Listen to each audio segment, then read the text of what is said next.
All right, you guys. Ticket TV live streams, like, share, subscribe. Um, man, shouts out to the LDBC. Salute everybody that's in here. I need to make something clear, and I didn't make it clear enough the other day when I said it in my video, and I'm gonna make it clear enough right now. There was an entire uh, fake ass movement that they try to make online of just a bunch of jabronis and nobodies in the basketball world who tried to reject uh, you know Michael Jordan in the '90s era, right? And so they had this fake ass, you know, uh, we done with the '90s narrative that they tried to run, right? And this was all in praise of, you know, uh,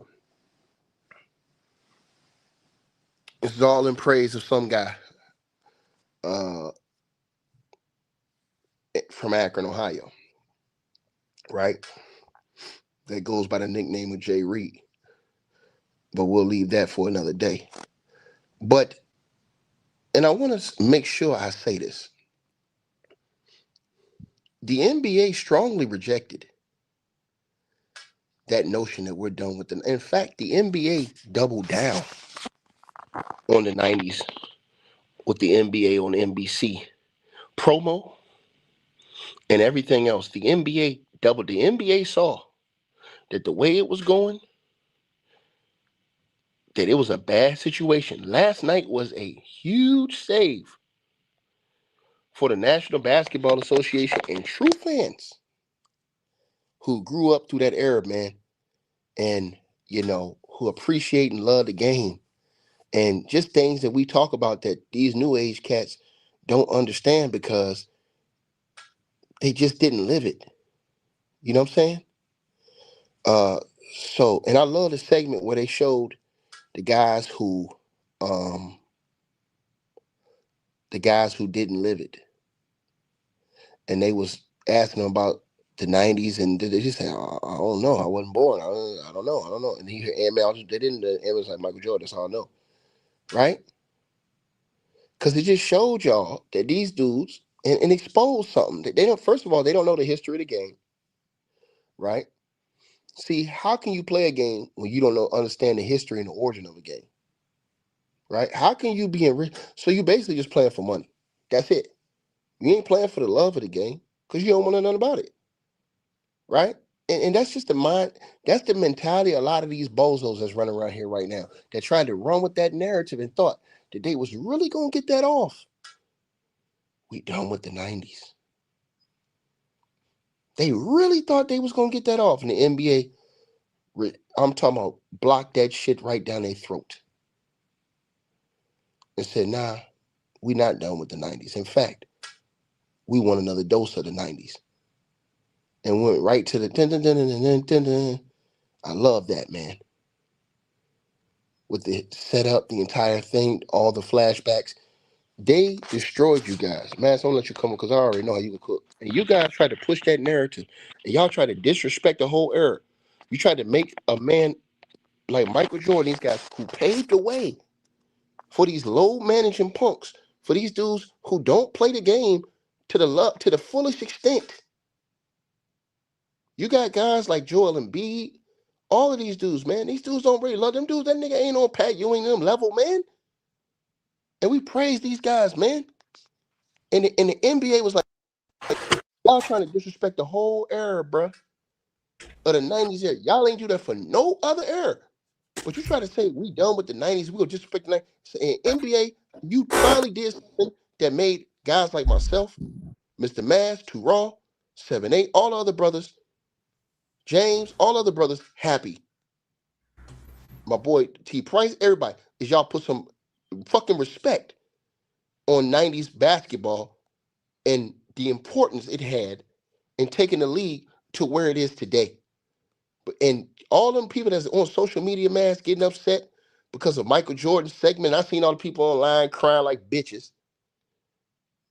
Oh my gosh, man. Why didn't have the real GOAT LeBron on it? Man, nigga, shut up, nigga. Michael Jordan, you could just tell he comfortable in his own skin. He don't have to sit up there and play all them damn gimmicks and stuff that y'all play. Everybody know what time it is.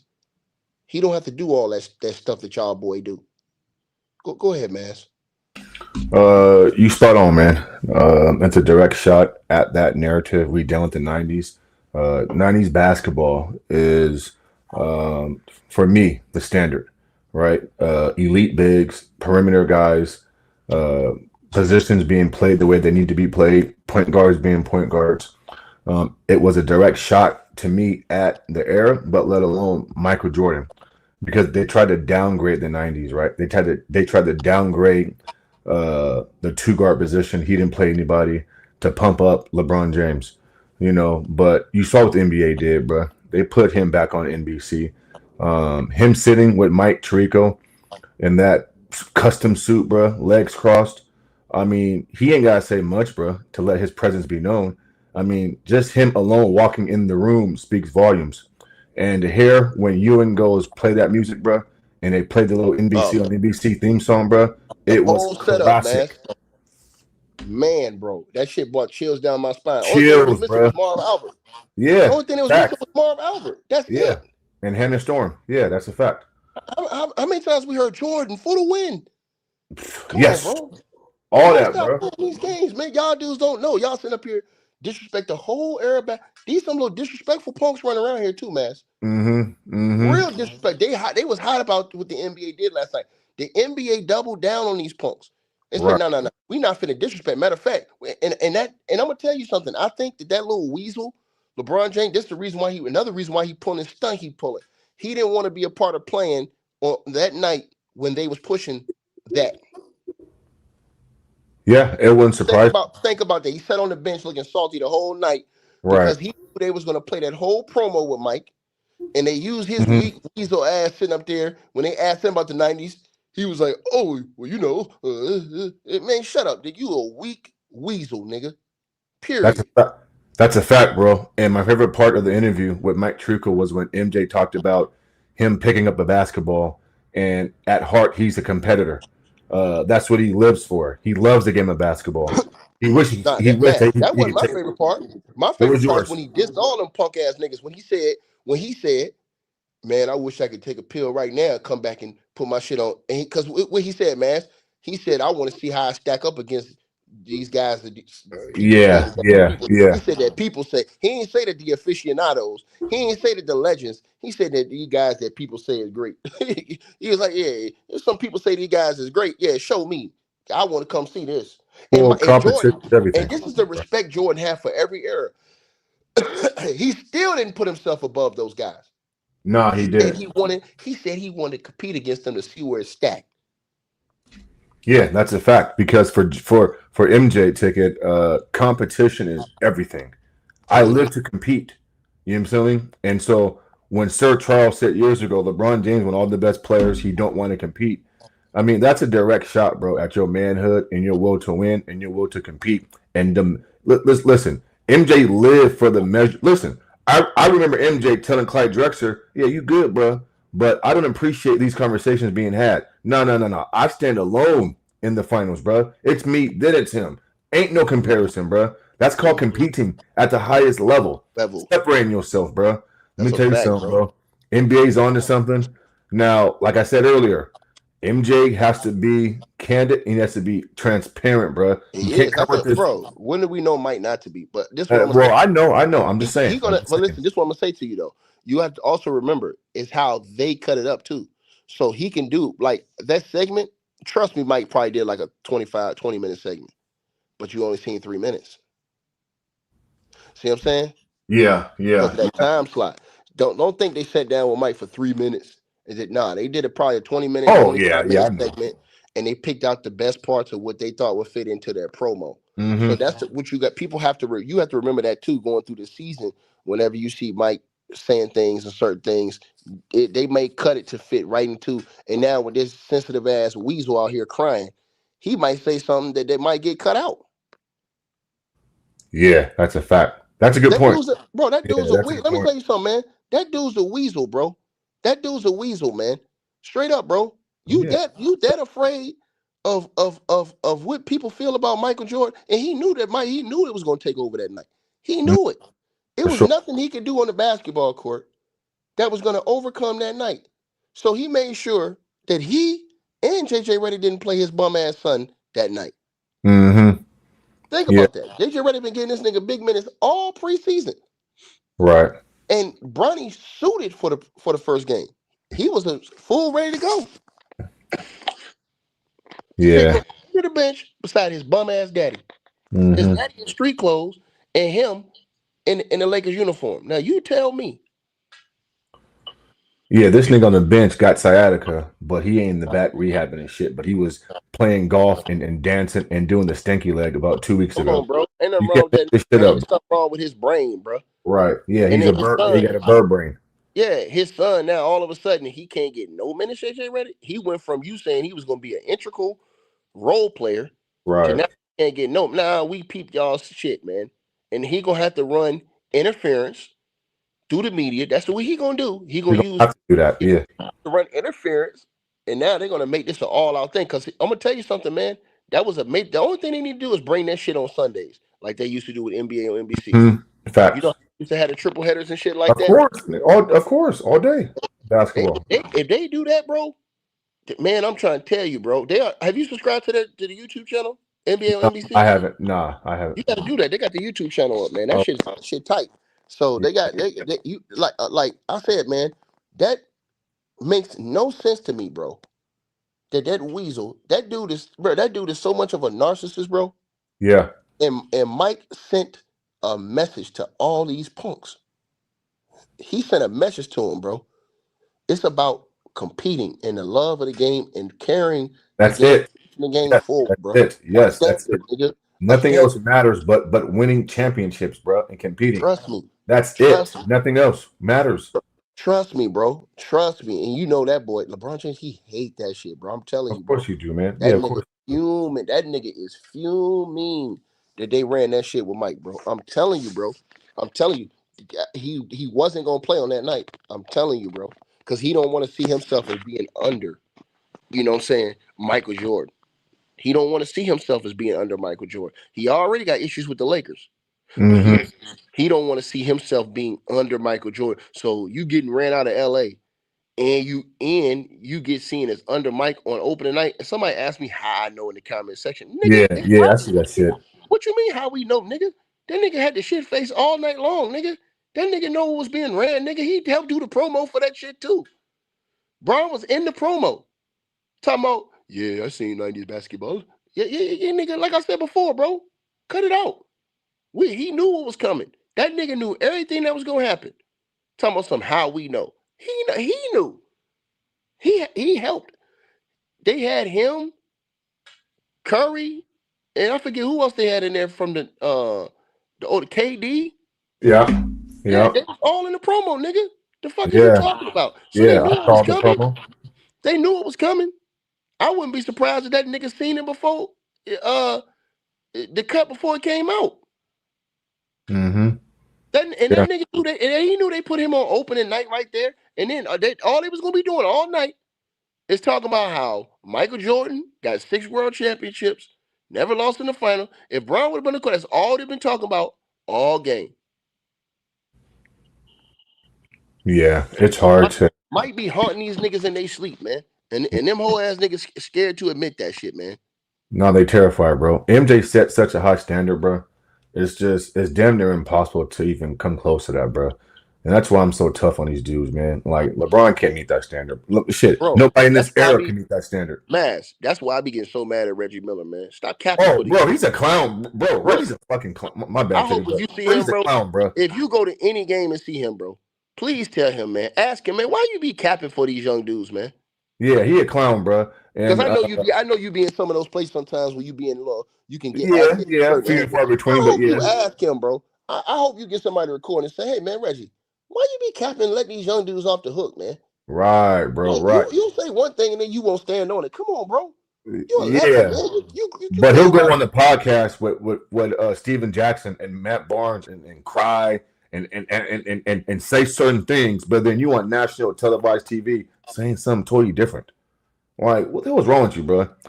Man, The some niggas Lakers got are it. here Sunday. Take it, matter of fact, bro. Man, LA's some here niggas, Sunday. Man, who is this guy talking to you in the comments, man? Mosh, you a clown. Shut up. You said Curry outplayed Luka last night. He did. More impactful, dummy. You don't know basketball, bro. I don't praise stats, nigga. Stats don't impress me, bro. Yeah. Did Luka make his teammates better? I don't think he did. Didn't Kamiga and fucking Buddy Hill go bonkers in the third quarter? Ain't that what I mean? Ain't that off of Steph Curry's gravity? Like, and ticket. That comment right there proves our point, bro. Everything is so number and stat based, bro, to dictate who played better. Because you go for 47, 50, 10, and 10, but Steph can score 21, 6 and 7 and have a much higher impact. What are you talking about, bro? Hey, brother, if you had an issue with Man State, they go to link right there, bro. Man, I ain't never known him to duck no smoke like that at all. Nah, I don't duck no smoke like that, man. So this dude that's doing that talking, like I said before, bro, y'all just gotta understand, y'all got stepped on. That shit got stepped on, bro. All and again, you know, I'm happy that the NBA did this. They had to, bro. They was doing too much gimmick shit, and I hope they start letting Jordan and them give their input on a lot of other things. I hope Yeah, because the way I see it, man, yeah. I think that Adam Silver with all the stuff that's going on, I think he finally came to his senses. Like, man, I got to do something, bro, because like just fucking with LeBron James and his whole team, just the control they have over everything. That shit can lead that has led the lead down an entirely bad path.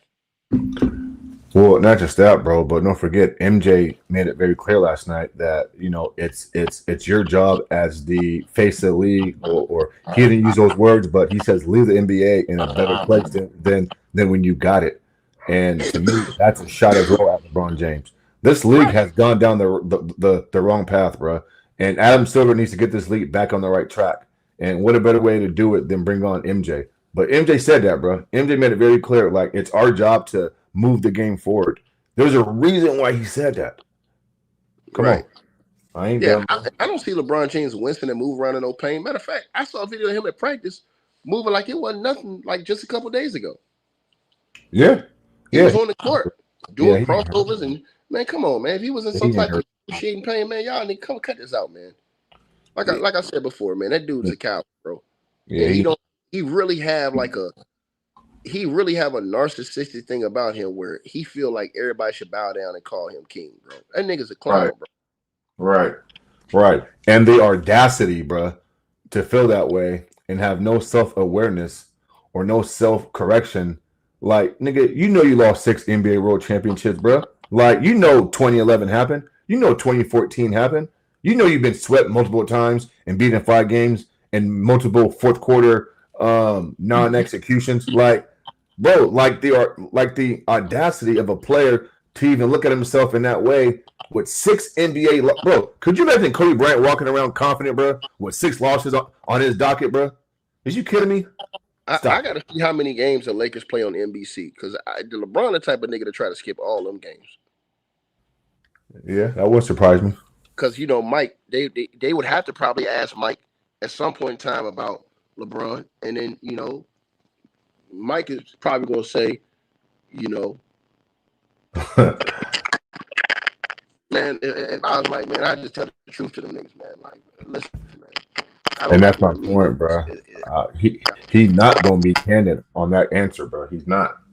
Not that he doesn't think it, but he understands media, and so they gonna ask him that question, and MJ gonna try to give him his flowers and give the right answer, bro. But that's not what I want to hear, bro. Like, I want to hear the truth. This nigga can't solve a zone. He got no IQ. He picks his players, still losing. He's a drama. He everywhere he go, it's dysfunction. He needs multiple help. He can't be the difference maker. That's what needs to be said, bro. And nobody in the media got the guts to come out and say no shit like that, bro. Listen, if I was on TV, bro, they would fire me the first day. The shit I would say. They would let me. Bro, you would have to let me go the first day. Yeah, that man, bro. That man, Mike. I do think though he'll tell the truth. They start asking him and start like getting that competitive side out. And Mike said something that a lot of people missed last night. He said, "You don't see no basket around here." Yeah, I saw that. Do you know? Hold on, but do you know why he said that? I don't know. He said he had touched in the years, but tell he you why. I'm gonna tell you why he said that. Everybody missed out on that. I'm gonna tell you why he said that. Right. So the Lakers play on NBC at least 11 times this year. So let me say this to you, man. Yeah. Salute to the brother who sent that, Dennis Gregory. He said that because Mike is such a G. If that nigga had a basket around him, man, that would get him the itch to get right back to it, nigga. That's why he said he ain't shot a basketball since then. He says you don't see no baskets around here, do you? When you came up in here. Yeah. Cause see, this is the thing. That's like Mike is like an addict when it comes to basketball.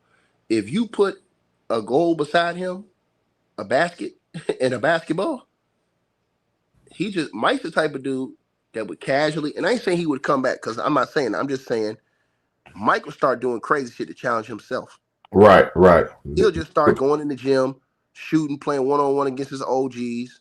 Mm-hmm. And then that nigga will lose some weight and then start calling up some ex-NBA players to come in and play. Yep. Then that should have turned into half 5-on-5 pickup. Yep. And then that nigga be all out. You know what I'm saying? He's like, man, don't let me do that shit. I pop my Achilles, man. They had me in a wheelchair, man. Yeah, he's the ultimate competitor, man. He fighting himself from not doing that. So that's why he said that. A lot of people missed that he said why he said that. He said that because he the type of nigga, you ain't gonna put a basketball and a goal around him or at his crib and think he ain't gonna get to it. Nah, that's not it. Yeah. He gonna start. I'm telling you how it will start with Mike. Mike will start going in the gym and just getting shots up. Have a nigga rebound for him. He just start getting shots up. Then somebody gonna talk shit, trying to, you know what I'm saying? Mike will just start talking shit. And they'll start having shootouts and stuff. Then this nigga start playing that nigga go get a knee brace and then start playing one-on-one against one-on-one against some country club niggas. Yep. Then once he starts cooking them niggas and he start feeling better in a month and a half, 2 months, he start calling ex-NBA players like, yo, come over, get some pickup, nigga. Who gonna turn that down? Oakley, Patrick, Come on, man. Then them niggas, I ain't even talking about Pat. I'm talking about niggas like Vince, Melo. Oh, cats. Yeah, okay. Those I'm talking about niggas like that. I'm talking about he start calling them niggas in there like, yo, let's just get some pickup, nigga. Let's just get some run, nigga. Jamal Crawford, them type niggas. Then if he start getting buckets with them niggas and start, man, listen, man, dudes like Mike, man, that shit just don't go away, man. And niggas say I'm capping, nigga, y'all niggas don't fucking know, nigga. Right. Idiots, nigga. You niggas is fucking idiots, bro. Y'all niggas, I see y'all in the comment section. Y'all think that there's only one dude that can play late into his career. Y'all niggas is full of shit. Mike left because he wanted to leave, nigga. He had dominated the game. Right. What are you talking about, nigga? In a much shorter time at that. Right. If Mike would have ran into this bum and they would have still been talking about this clown, Mike would have smoked him then. Right. Matter of fact, if that nigga would have came around a little bit earlier, and motherfuckers was talking that king shit, he'd have shut that shit down immediately. Immediately, bro. Immediately, nigga. As soon as he started talking about the chosen one, then he shut that shit down immediately. Chosen one. Nigga. What? Y'all niggas crazy. See, that's how I know y'all niggas don't know how these dudes is cut, bro.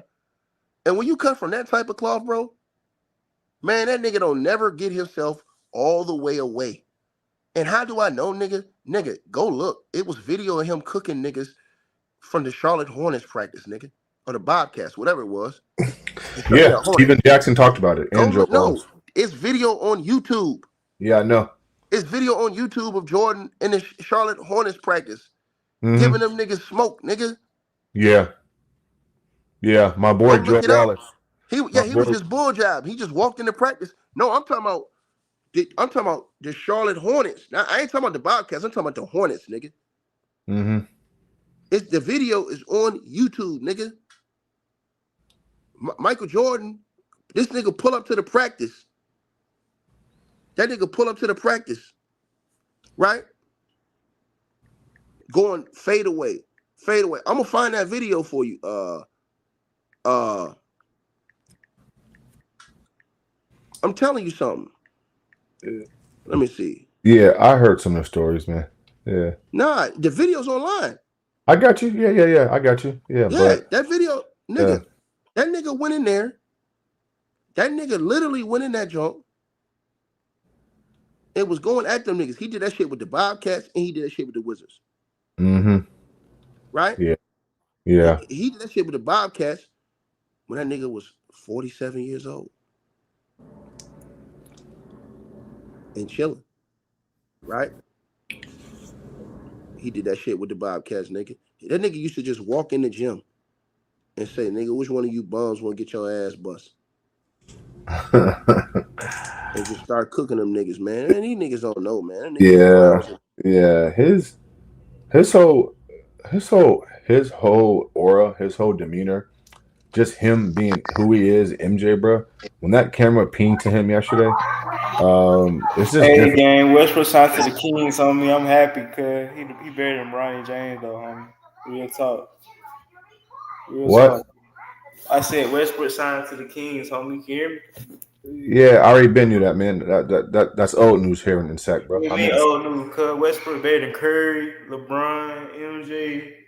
Best point guard in the Kings so far. Best point guard. No rap.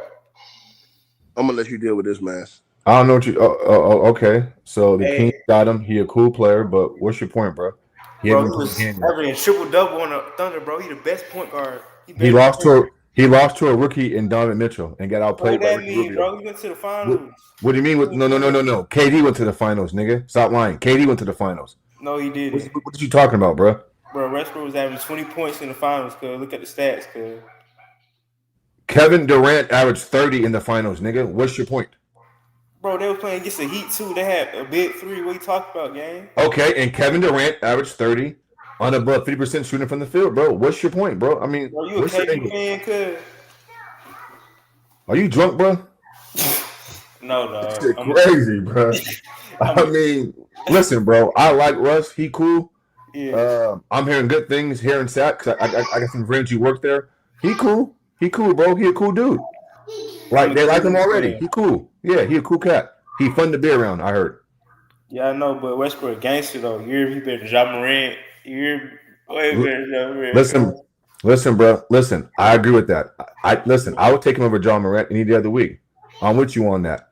I'm not. Listen. I'm not bashing Russ, bro. He cool. Listen. I like Russ, bro. He cool. Yeah, I He know. cool. He cool. Yeah, he cool, dude. But what up, though, bro? What's your name? Was you in the chat? Yeah, my name OKC Thunder, 25 fan. Okay. So you a Thunder fan then? Yeah. Oh, okay. We Yeah, won the finals, nigga. Yeah, we won the finals, nigga. Yeah, we won the finals, nigga. We won the finals, nigga. God damn, bro. You kind of weird, bro. You good? I said the Thunder won the finals, though, homie. Okay. Well, what that mean? I mean, The is they gonna Rockets. back it up and run it back? Yeah, they is. Katie sucked, dog. Listen, we agree on that too. I'm a Rockets fan, so that's cool. I know you a Rockets fan, cuz. I know you. Yeah, it's good, man. I mean, you want a cookie Y'all because you lost don't in pick the the first Rockets? round last year to the Warriors with Curry. That's all they had. Okay. I mean, you want a cookie because y'all beat the Rockets last night? I'm confused. I'm just saying, like, Salute, Mass. Salute, panel. What up? What up, big dog? Man, what's what's up, up, man? gang? I'm from the hood. That's good, bro. Well, what we talking about today? Salute ticket if you can hear me. Yeah, what's up, man? We talking about how we talking about how they got that going. The league finally did what they supposed to do and shut that fake ass "we done with the '90s" narrative down by getting behind the '90s basketball, NBA on NBC, and setting the standard by putting Jordan up there. And now you got all these motherfucking LeBron James thoughts running around here mad as fuck at the whole situation. Bro, chill.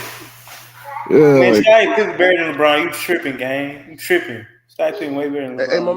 my man, you sound like a fake ass Paul Wall, nigga. What's wrong with you, bro? What you say, nigga? You sound like a fake ass people's champ, nigga. Man, What's wrong with yeah, you you? play Capping that shit Chinese out. Yeah, hey, ball, take bro. that bass out your voice, man. Stop that shit, man. Bro, you play Chinese ball, cuz. Man, cut it out, man. Yeah, hey, guess what? And I got paid a whole lot of motherfucking money too, nigga. How? How? well, You ain't paying now, let nigga. me rebuttal something. How is playing overseas a knock when motherfuckers can't even play in their backyard? Bro, I could play in the league, but I got in trouble. Yeah, but the shoulda, coulda, woulda don't work. You know, damn. If you don't respect what somebody says, you can't shit on their career. I ain't You trying know, to stay on take career. I ain't you trying to saying stay on. you saying sick of playing in China and shit. And that's still a professional league. Bro, a lot of NBA players playing Chinese. What you talking about? I'm talking about what you talking about. You thought that was a knock against Ticket because he played overseas? Bro, I'm saluting Ticket right now. What you talking about? Oh, I'm just making sure because it sounded like you was trying to use that against him and shit. That's an achievement, though. It is an achievement. Bro, hey, Martavis, this man said that Westbrook's better than Michael Jordan. That's all we need to know, man. Wait. Is he asleep? Did he just wake up out of like a 5-minute coma? When did Russell Westbrook be better than Michael Jordan? Bro, he has a triple-double, cuz. Did Jordan have a triple-double? Okay, this motherfucker is -6 rings. Get the fuck out of here, dude. Finish mopping the floor or whatever the hell you doing. Yeah, I make music. I never heard of music. I heard of music, but Well, what am I supposed to expect? People think people are allowed to think what they're going to think. They're wrong, but they're allowed to think what they're going to think. So let me ask you this question. Yeah. So does that mean that Russell Westbrook is better than Kobe, Hakeem Olajuwon, Magic, Bird? None of them average a triple-double. He's not better than Kobe.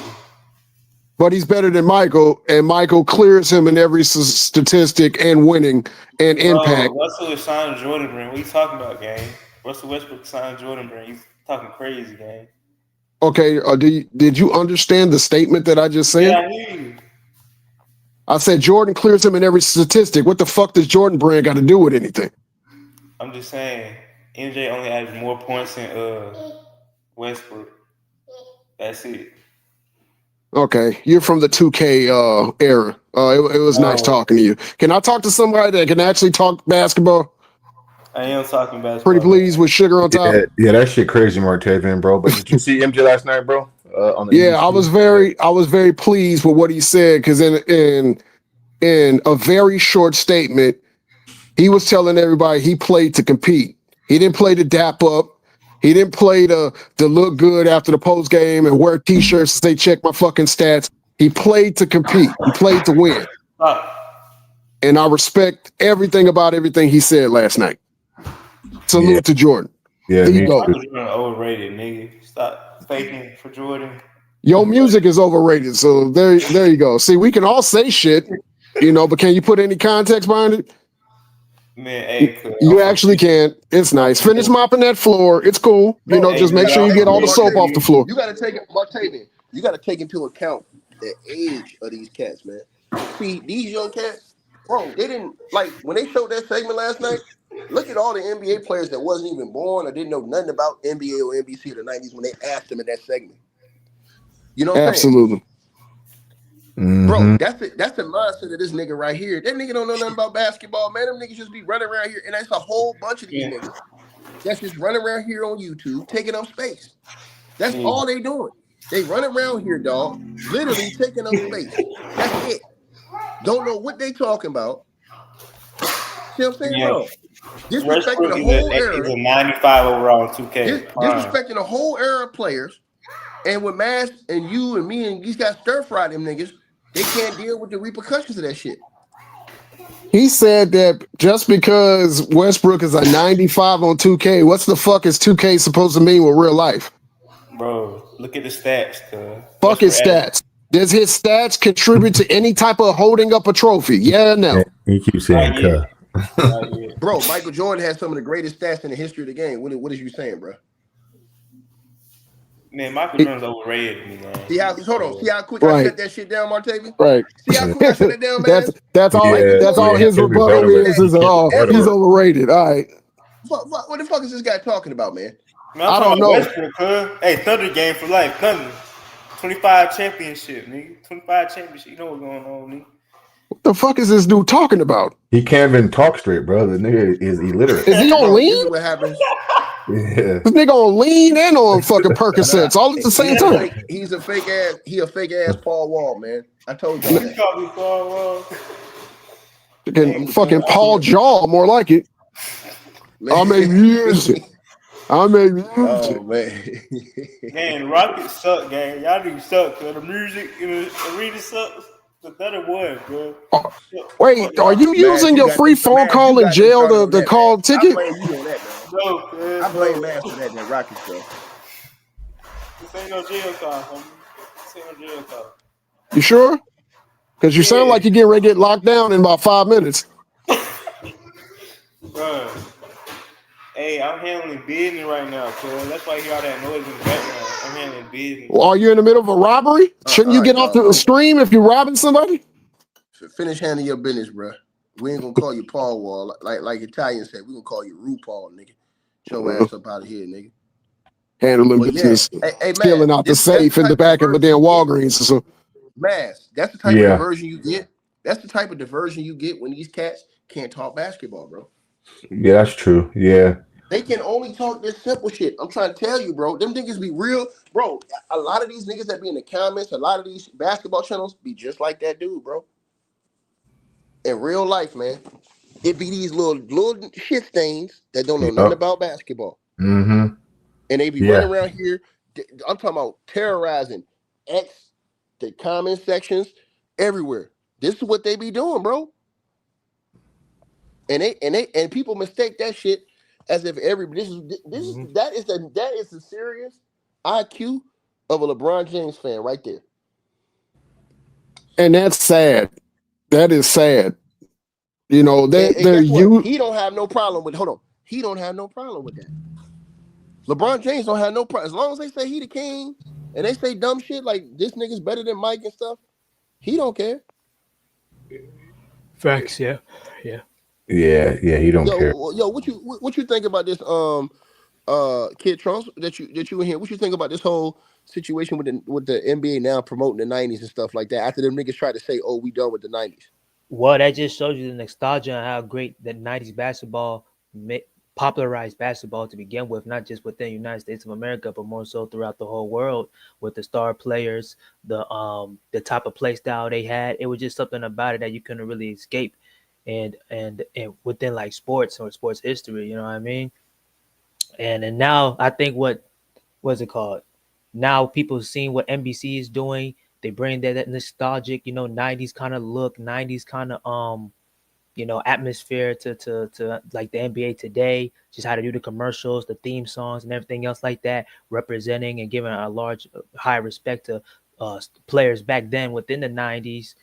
I think people see the success from that and see how fans more so liked it, because there's a lot of people who liked how NBC presented um, these NBA games, like the OKC Thunder going against the Houston Rockets, the Lakers going against the Golden State Warriors. They see how they present the games. They see how the commercials are like, not the commercial. What's it called? The themes. What's it called? The It's the little like theme, the the intro. intro, the intro. Yeah, the intros with the team players and stuff like that. I think a lot of people see that now. Like they see that as high success, and fans they're getting feedback that the fans like it. And I think a lot of people are like other like studios and stations are jealous of that. You got fucking ESPN having ESPN hosts like Perk talking about you want to come after and get a perk. Like what type of hosting is that, bro? Like what like you got NBC's being more serious about the craft and about the NBA and basketball, man. That's the one thing I respect about it, you know? Yeah, they are. Well, not just that too, bro. And sorry to butt in, man, No, but you go ahead, go ahead. You good. it's the way that NBC is going to cover the game and how they're Yeah, going to yeah. report the game, right? Because Martavian, bro, we got to take back the media, bro. The media has been stolen and been infiltrated, bro. For And the so last 18 years. NBC needs to get back on business and get it back to where it's non-biased. Even the people who call the games, bro, there needs to be Oh a yeah, kick of the They did mask. a great Stay job, right there, man. Yeah, yeah. Stay right there, stay right there. And this is why I said to Mass, I hope when he gonna say something. They should have put Charles Barkley on instead of Reggie Miller. Agree. Bro, that Agree. Reggie Absolutely. Miller move, man, that had me so pissed out. Like, man, they don't put this Yeah. little weasel back up here again, man. Yeah, because Yep. Reggie Miller does nothing but glaze the people that we're trying to get the fuck rid of. Right. Right.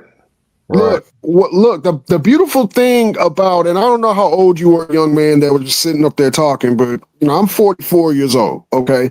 One thing that I remember about NBC, regardless if it's a Saturday, Sunday, or any type of holiday game, the narrative was not about one player. The narrative was team driven. And you didn't just see one team or a couple of teams. At one point, they tried to highlight every team in the league. And Marv Albert, before the game, used to always do a great monologue leading into the matchup. about what this matchup means, why it's so important, what's the playoff implication about it, what's the individual implication behind it. And then before the game starts, you're so invested in the outcome one way or another, where it was probably must see. No, I'm not going to say probably. It was definitely must see TV. And it brings back nostalgia of, and I know Mass is going to agree with me on this. The way Marv Albert played the monologue for Game 7 in 02 Western Conference Finals between the Lakers and the Kings, he deserved a fucking Emmy for that. That game made everybody be on the edge of their seat. That was, even if you wasn't a fan of the two teams playing, the way they framed the game, the way they broadcast the game, the way they talked to both coaches before halftime. And then post game, both star players or whoever was involved with it, it was a thing of masterpiece. And when that left and it went towards the La Media, and it was all about, even though there's two teams that don't have LeBron James playing, you got to hear about what does this mean to LeBron James? Oh, somebody scored 60. How does LeBron James feel about it? We're tired of that shit. There's so much talent in the NBA that you do not need to just condense it down to one or maybe four players. That's what the real basketball fans are tired of. We have been hijacked and being told who we should root for, who we should like, what we should be standing behind.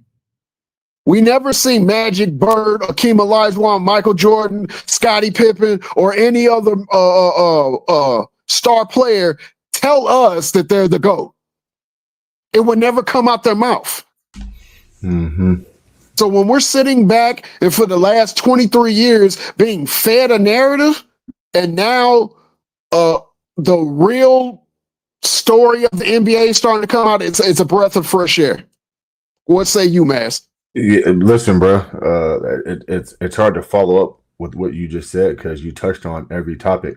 I couldn't agree with you more. That 2002 series, I was at Game 5. I was at Game 7.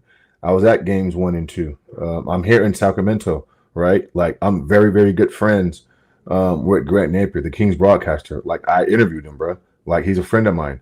And so you're spot on. Like, Bob Costas, Marv Albert, Jim Gray, Ahmad Rashad, Hannah Storm, Bill Walton, rest his soul in peace.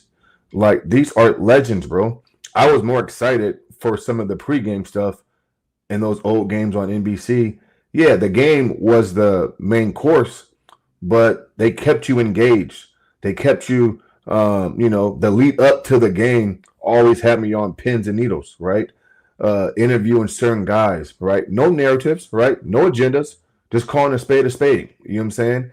Covering the game the right way, Tom Tobert, he's a Bay Area radio guy. I think he played. Bad Gookus. Yeah, come on, bro. Steve Snapper Jones. Like, these are guys who've been around the league who called it like it needs to be called, bro. And sometimes I can be so turned off and so annoyed pregame that I can't even enjoy the game. And to Tigger's point, sometimes I can't even enjoy the game because of the broadcasting that's going on during the game. Like, for crying out loud, Luka makes a simple goddamn pass and Reggie Miller act like he ain't seen John Stockton play. Like, he ain't seen Magic play point guard. Is you kidding me, bro? Like, I mean, Reggie Miller, bro. Like, you've been around for all these years, bro, and you got a pocket full of money and you still ain't fixed your teeth, bro, but you on national TV saying this nonsense? It's just, listen, bro, the hyperbole, the overglazing, the overhyping, is just, it's getting to the point where it's making this game not as enjoyable. For me, it's unrecognizable. Right. Mass. Unrecognizable. I don't even recognize the game that I loved growing up. Nah, you don't, bro. And Martavian, bro. I went to a game last year, bro, with the Spurs. A little off topic, but I'm gonna say it. Off the Spurs and Kings. The Spurs won the game. Victor Wembanyama, which I was wrong on. That dude can play basketball. That dude hit like 6 or 7 threes, right? And I'm sitting there, and yeah, I mean, I was excited to see him play. And it was like my second time seeing him play in person. And he's tall, and he's everything advertised, right? but I was so turned off by his skill set because I know he can do those things, bro. But bro, speaking 90's, bro, like I like bigs who are bigs. Even last night, Martavian, Al Prince Lagoon. I'm a Rockets fan, bro. I was just getting ready to go there. I was so impressed with how he was doing inside outside that I said that he was their best player on the court last night. Yeah, he was their best player, but I think me and you are going to disagree on this just a little bit, or maybe more than that. I wasn't impressed, bro. To me, that's fool's gold. He can't sustain what he did last night, bro. And just because you can shoot threes, Sagoon, and you had a good shooting night, that's not good offense for my Rockets. Like the Rockets last night, our offense was so stagnant and out of whack. Sagoon needs to get his big ass down low and create offense for the Rockets. You feel me? And so now I'm gonna tell you this. I don't disagree with you at all. But as far as now, I don't get a chance to watch the Rockets like you do. I got you. You know what I'm saying? Quiet as kept.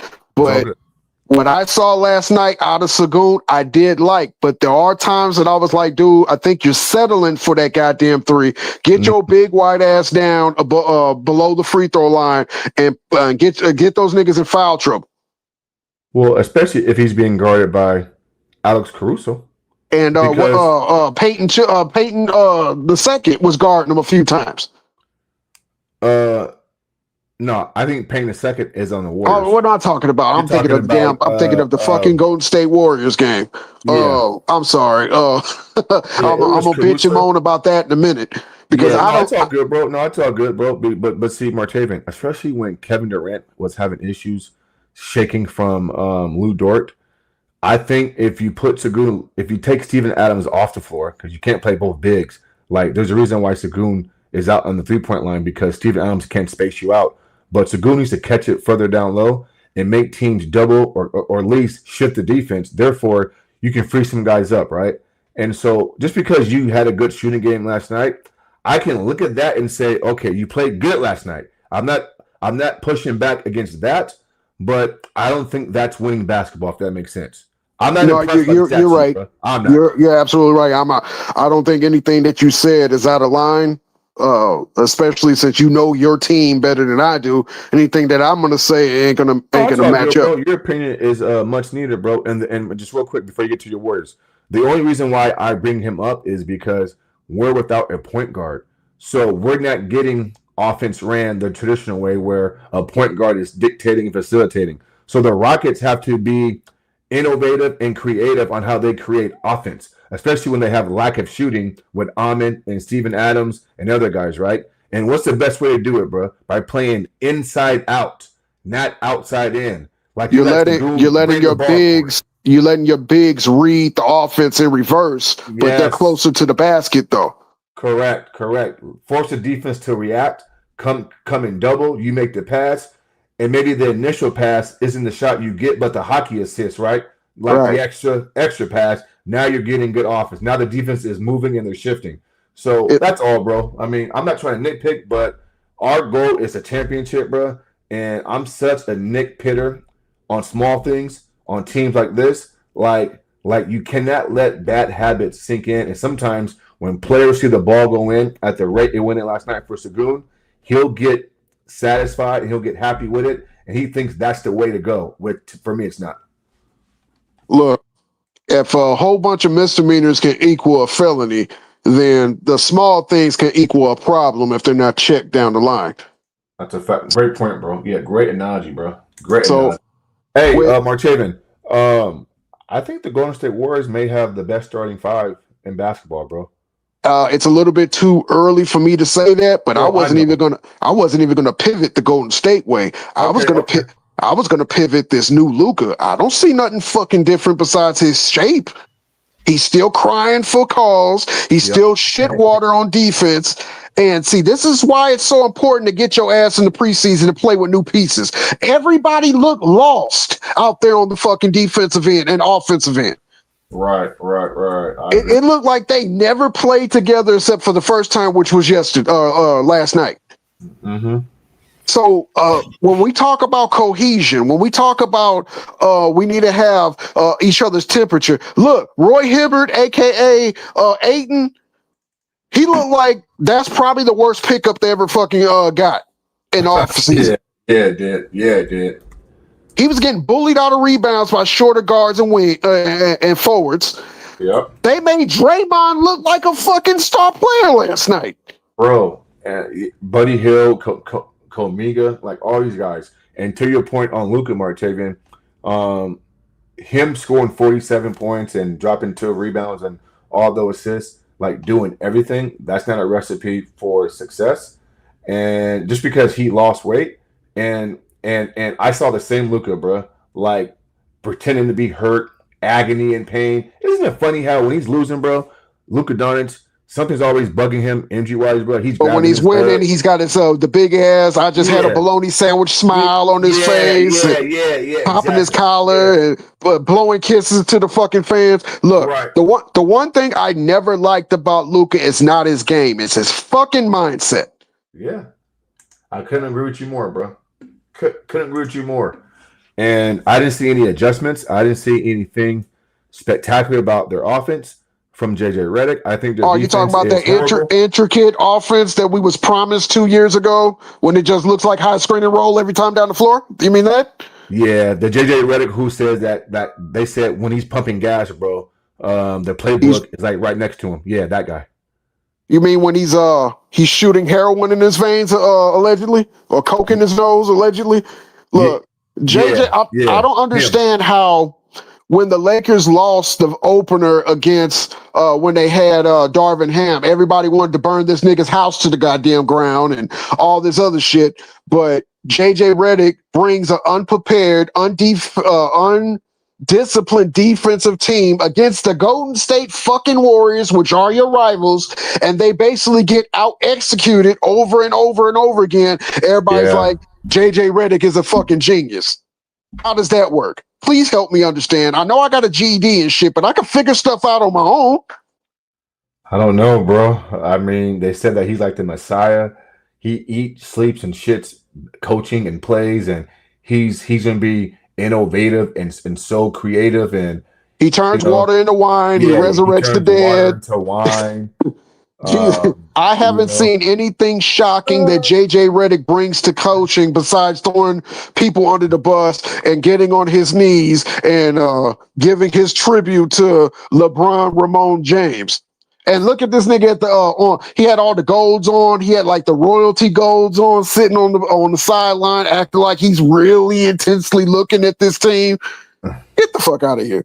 Hey, LeBron James had the audacity and Rich Paul to say, while he's out these 3 or 4 weeks, he's going to be monitoring the situation. Right.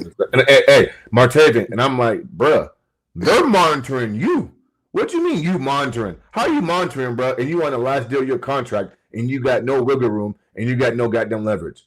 Bro, the only thing we should be monitoring is his ass cancer that he allegedly has all of a sudden. Isn't it? Look, sciatica out of the blue after you went on Kai Cenat's fucking stream and did all that horse shit, and all of a sudden you got sciatica. Oh, okay. You're right. Yeah, you got sciatica. So what? They can't give you like a lot of can't be shot and get your ass back on the court? What are you talking about, bro? I mean, for crying out loud. Come on. Look, this is what happens when you give a child its candy before bed. They start acting out. Yeah. And not just that, bro. The Los Angeles Lakers and their leadership group, I know they've changed ownership. They gotta take some of this too, bro. Because they've allowed this. Speak on it. They've allowed this dysfunction to come into their organization, bro. A team that Dr. Buss built from the ground up, bought it at around $10 million, somewhere around there. $64 million because he bought the Lakers and the Kings. Yeah. And so to see where it's at now, I'm not saying that you got to win every year, but there's a way to go about operating as an organization in a championship organization, and some of the things, a lot of things that have been going on these past 6-7 years, bro, since 2019, 6 years. Those things weren't happening when Kobe was here, bro. Yeah, Kobe didn't always win, but there's a certain etiquetteness, and there's a certain there's a certain way that you go about business, you know, in the purple and gold, and the way you walk those hallways at, you know, Staples, now Crypto.com Arena. And it's sad, bro. The way the Lakers are going out. It's sad. Let me come off the top rope with both elbows out. Yes, sir. Kobe lost. He had some unsuccessful seasons. We can all agree on that. And he had some successful seasons. But the one thing I can ever say about Kobe watching him, now I know his naysayers are going to bring up 2004 and going to bring up the 07 playoffs when a 7 is supposed to play in a 2. Usually the 7 doesn't win. However, they're going to say he quit. But it's not about the quit. It's about the fucking effort. Correct. And I can support somebody that's giving me max effort, not just during the game, but in the off season, getting their mind, their body right to come play 82 unless you're injured. And this is why I never wanted LBJ to come to the Lakers. I would have rather him go to any other franchise. This shit would have played and it's been smoothed over in New York because they haven't won since 72 or 73. And then just because they won the Disney Invitational tournament, they'd have been satisfied with that. Not the purple and gold, not the green and white. You have to give us everything. That means effort on the court, buying into the system, buying into the culture. The Lakers are not Cleveland. Cleveland is not the Lakers. There is more expected of you when you come for the purple and gold. More expected than you. Well, you got to be almost like psycho. You got to almost sacrifice everything for this. And that's just a price you pay to be called a Laker. And that shit, and that's the expectation. And all the Laker greats had shoulders to carry that load. To whom much is given, much is required, and they never made any excuses. You know, yeah, they didn't always get it done, but they knew what came with the, you know what I'm saying, with this when you put on that jersey. Like, there's a torch to be passed, and it's on you to grab it and keep running. You know, like, you don't take the franchise back. Like, you don't lower the standards and the measuring stick. You don't put on Kareem goggles and celebrate an in-season tournament, bro. Like, could you imagine Kobe Bryant, Martavian, letting his teammates celebrate an in-season tournament, bro? And every time they won the NBA championship? It would have never happened. Let me add some damn mayonnaise to this damn sandwich that you're making. Yes, sir. Magic Johnson in the playoffs, in the finals, got a nickname that lasted the offseason. And what was that? Tragic Johnson. Tragic Johnson, yeah. That's a fact. He made some boneheaded fucking plays in the finals that cost them the championship. Magic Johnson owned it, got in the offseason, made some corrections, and then he came back and went back to back. Yeah. Almost went three-peat, but it didn't work out that way. And when they asked him after the two-peat, what motivated him? He said, I cost my team a championship. It was my obligation to give them a championship. Okay, let's fast forward. We're going to fast forward to 1996, the year that Kobe was drafted by Charlotte, traded to the to Los Angeles Lakers, and they just got a quote unquote most dominant fucking center from the Orlando Magic, and they paired him with a young core that had Nick Van Exel, Eddie Jones, and they were predicted to represent the Western Conference, to uproot Seattle and anybody else that was supposed to be coming into the West. They went out in the first round against the Utah 4-0 sweep. Then the next year, in 97, they went out against Utah 4-1 gentleman's sweep. They asked Shaq, how are you going to be able to get over the Utah Jazz? He said, I don't know. We just have to make sure that we execute. He did some little publicity bullshit answer. Right. They asked a young Kobe Bryant, who is 2 years in the league, on the bench at this point, and he says to beat the Utah Jazz starts in the offseason. Well, how we train individually, how we come Right. into the next season, how we execute down the stretch, and we have to be mentally tougher than them. This is the reason why Dr. Buzz said, Shaq, get the fuck off my team. We're going with the young bull. Why? Because Shaq used the offseason to get fatter, eat all the food he wanted, have a great summer. Yep. But he said, not Mark Tavian, he said to Kobe in his face, I knew I had you. So I can go and gain 60 fucking pounds. I can say to the media, yeah, I got injured on company time. I'm going to heal on company time. Right. Where this young player who people shit on and don't think is in nowhere near better than LBJ was in the fucking lab in the offseason, adding to his game in the offseason. Where when Shaq starts off the damn season on the IR or the injured list or DL if you're nasty, Phil Jackson has the confidence to look at him and say, we're running our offense through you. And for the people in the back of the congregation, Mass, how did Kobe play to start the season? I don't remember. My memory's a little foggy. If I'm not mistaken, I thought he played great. I thought he was like on a tear. And that leads me right into my point. I think Peter Vesey, speak of the 90s, Peter Vesey was one of the biggest journalists in New York. Love that guy.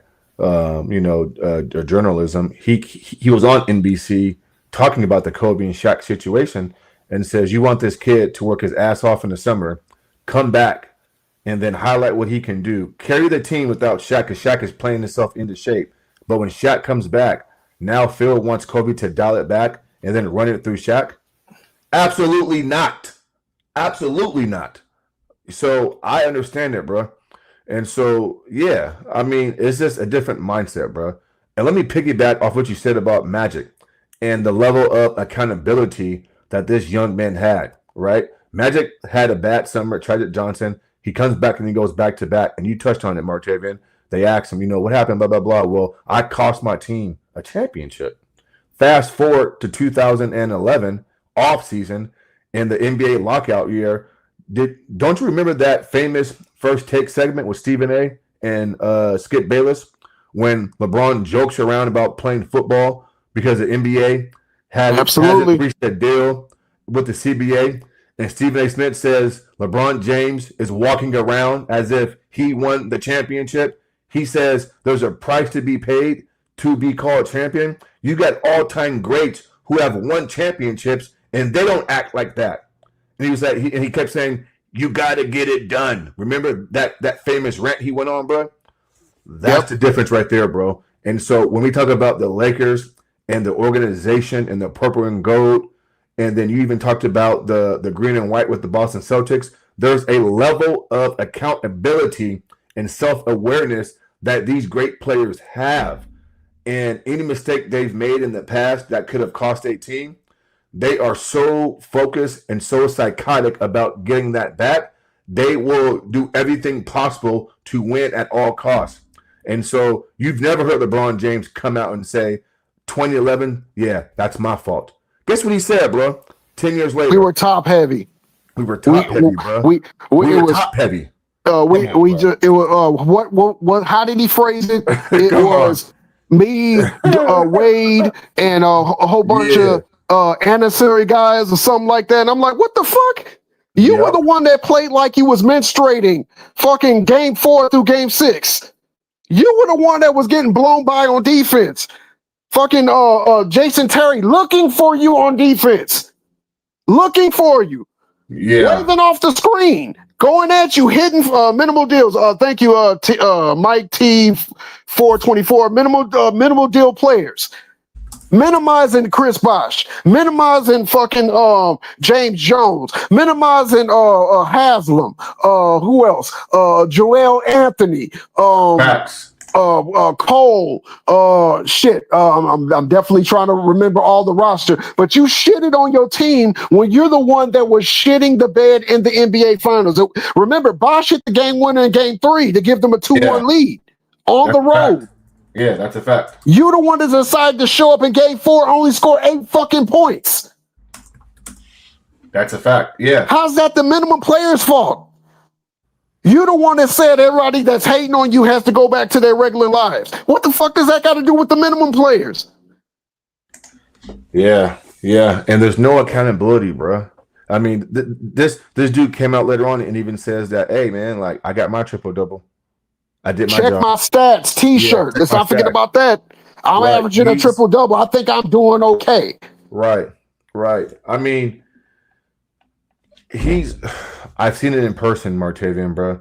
Like they came to sack last year, bro, and he played, and he's like he has like one of those little white because they pass those stat sheets out after every TV timeout and after every timeout. Like somebody's in charge of like getting both teams like their stats up to that moment, and I saw him looking at the stats, bro. And so you're in the middle of a goddamn game, bro, peeping your stats because you can know what like your minutes, your assists, your rebounds, all that shit, bro. Like you can't make this up, bro. I got to give a shout out. I don't know if he's listening, but I got to give a shout out to Too Raw for TV. Why? Because Too Raw for TV probably about 4 years ago brought that up. He said there are countless times where Jordan going into the fourth quarter got 49 fucking points. And guess what he's doing? Wrapping those fucking knees up in ice, saying the game is already done. The best example he gave was when Larry Bird had about 35 points going into the fourth quarter. Everybody wanted to see him go for 50 or 60. And he sat out the whole fourth quarter in a blowout win. The reporter asked him, hey, you could have had a chance to go for 40 or 50. He said, what I did to them in 3 quarters was enough for us to win. That's the fucking mindset I miss. Now, if you go for 40 or 50 in a close game, that's one thing. Right. But when you're trying to go for 40 and 50 in a blowout, a la James Harden, a la LeBron James, I don't have no respect for that shit. Joker, don't forget Joker. Joker is in that as well. Yeah. Another Too Raw stat, and then I'm gonna throw the lob back to you in the post. I see you waving for it. You got a small on you. I'm gonna give you the ball. That's all good. Another Too Raw fact, and I didn't know this. Right. He got his hand up. He's waiting. He got him sealed. I got to give you a bounce pass on the left hand. Anyway, the stat that he gave was over 70% of James Harden's 45, 50, and 60-point games came against lower-rated defensive teams. Michael Jordan and Kobe Bryant's majority of 40, 50, and 60-point games came against playoff and top 5 defenses. Let that shit sink in. That's crazy. That is crazy. What I was going to say was, I saw Kobe Bryant up 2-0 in the 2009 finals versus the Magic. And they asked him, hey, man, you happy? Why are you not smiling? I mean, you can see the focus, bro. Like, happy. Like, job not done yet. Yeah, job's not done. Job done? I don't think so. And you had Mookie Betts that just said the same thing last week. Yeah, in baseball. Yeah, for the Dodgers. Absolutely. And so it's just the mindset, bro. It's just how certain people approach the game. And, you talked about how you want to get back to those old moments. I couldn't agree more. And I think that's ruining the league. You got guys being buddy, bro. I'm going to drop 30, but you can drop 30. Like, where's the will to compete, bro? Like, like I remember Clyde Drexler and MJ were being compared in the 92 finals. Bulls and Blazers. And Jordan was like, yeah, no disrespect to Clyde, but I don't appreciate these talks. Like, nah, there's no comparison. Wait. Don't miss the important fact. Yeah. I forgot who the reporter was, but he said that Clyde Drexler was Michael Jordan with a 3-point shot, and that got back to Michael, and that's what he said. What you're saying, bro? I forgot that. I forgot that little nugget right there. Great point, man. Yeah. And what does Michael do in game one? Six Come threes on, in the bro. first half. Come Set the on, bro. record, 35 points at half in a blowout, got Right. 4 more points and went to sit his Yep. ass down. Yep. And sat down, bro. And sat down. And so again, it's Shrug game, Jordan for mindset, 3 on bro. Cliff Robinson with the shrug. Like, it is Oh what it is. yeah. Yeah. Yep. And don't forget in that series, the level of accountability and MJ being coachable. Remember, in game 6, MJ wasn't playing great at all. And Phil benched him. He benched him a little bit, right? And Yep. Jordan comes back because the Bulls are down big in the fourth. Down 15 in the fourth. Yeah, and they come back, and MJ comes in and hits that little running floater, nothing but net. But Phil talked about after that how, yeah, like, I can coach him. Like, he's coachable. And Phil Jackson said the exact same thing about Kobe Bryant. They said, hey, Phil, bro, like, when you left Kobe the first time and you wrote that book about him and you killed him, and then you came back, like, what was different? All Phil said was he was more coachable. And, hey, chat, bro, I got to say this, bro. I talk to a lot of dudes about basketball, bro, and it's refreshing. And I appreciate Martavian, bro, because every time we talk basketball, bro, it's just old school basketball talk, X's and O's, breaking the shit down. No narratives, no biasness, no agendas. Like, this is how I grew up talking basketball, fellas, right? No hollering, no screaming, no over talking. You get your shit off, you pass the rock, I pass it back. You feel me? Like, as y'all can see, me and Martavian can talk this shit literally all day, bro. And listen, we're giving you guys nuggets from the early 90s, late 80s, mid 90s. Like, we know basketball. Martavian knows basketball, bro. He's bringing up key moments from like damn near 30 years ago. Who does that? And so, Martavian, bro, just so you know, bro, and I tell all the time, bro, I appreciate your basketball acumen, bro. I really do. I see Dion in the chat trolling my ass. Shout out to you, Dion. I'm gonna add hard work and I guess it's entertainment. 23. He says MJ accepted the benching. Well spoken. He did. He said he could see Jordan was pressing because it was game 6, and he said he sat him down so he can get his focus. And when they got the lead around about 6 point, they had the deficit around 6 points after Bobby Hansen went nuclear in the fourth quarter. Of course, Pippen was doing his thing in the fourth quarter. Mm-hmm. He put Jordan back in to be the CLOSER. Closer, yeah. Closer. Shut the fucking door. And by the way, guess where Clyde Drexler was? Not doing the goddamn thing. Nothing, bro. I mean, it's hard to compete with that. And Martavian just oh, this is crazy, bro. Martavian just mentioned Hansen, and half you niggas don't even know who that is, bro. Bobby Hansen was a combo guard and forward that they got on the trade deadline from Utah. Because Utah didn't want to use him because he was on the bench, not getting no play time. Phil Jackson knew that he could stretch in the triangle, picked him up at the deadline, and he paid dividends in game 6. He paid dividends in game 6, bro.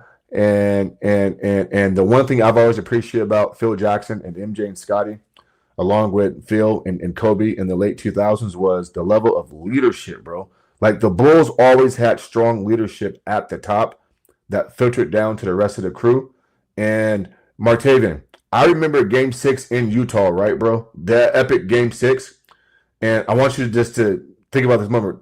I want you just to visualize this scenario, okay? It's game 6. You're down by 3 points. Scotty's back is ailing. Game 7's in Utah because remember, Utah has home court that series. They beat you twice. Yeah. And y'all both tied 62 and 20. Right, bro. Here's how confident and how much of a leadership the Bulls had already put forth and showed. Go when MJ steals the ball from Karl Malone.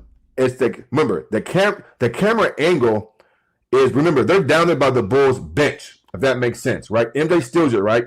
I want you to just peek when you get a chance, just peek at their bench, right? And I How want you to calm they look were. at Phil Jackson and the bench. Absolutely. Other than Randy Brown, bro, the whole team is sitting down.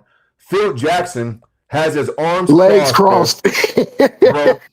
You feel me? Inside that big ass chair that he sits in, and there's not even a thought of calling a timeout, bro. Not even a fucking thought. You feel me? And then if you go into the huddle after MJ makes the iconic shot, remember John Stockton, the Utah Jazz runs a curl play to put John at the top of the key where he pins from down up top. The same shot he hit against the Houston Rockets to send the Jazz to the finals.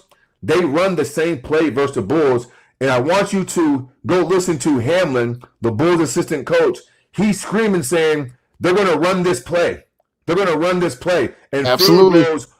Phil goes, Harper. And he's saying, Harper, do you hear that? So I'm going to send you the clip, bro. Like it's on my channel. Look. It's so iconic, bro. Mass. I was 14 years old watching that game. 14 fucking years old. And look, this is before the internet. This is before TiVo. I'm watching it on a fucking 32-inch color TV floor model. When I saw the same curl, I'm like, they're getting ready to run that same fucking play that they just beat Houston with. And you see, when you hear Phil Jackson scream Harper's name, he runs out and puts that left hand up that gets just enough of it where it comes down. It doesn't even hit the rim. And then that's when you see Brian run after it and try to throw it at the buzzer, but it was too late. The buzzer already sounded. Yeah, bro.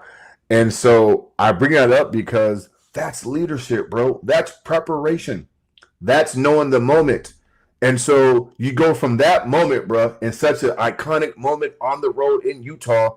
But then if you fast forward to 2018 with the Warriors and Cavaliers, LeBron James doesn't know his team doesn't have a timeout, bro, or has a timeout. I'll go deeper. I'll go deeper than that. I'll go real deeper than that.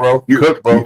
So, okay, you're going to tell me that after the first time that Kevin Durant walked down and did a step into rhythm 3 in your ass in game 3 the year before, you mean to tell me in another game 3 the next year when Kevin Durant is coming down in a make it or break it situation, you don't pick him up to get the ball out of his hand? No, you push fucking JR. Thompson.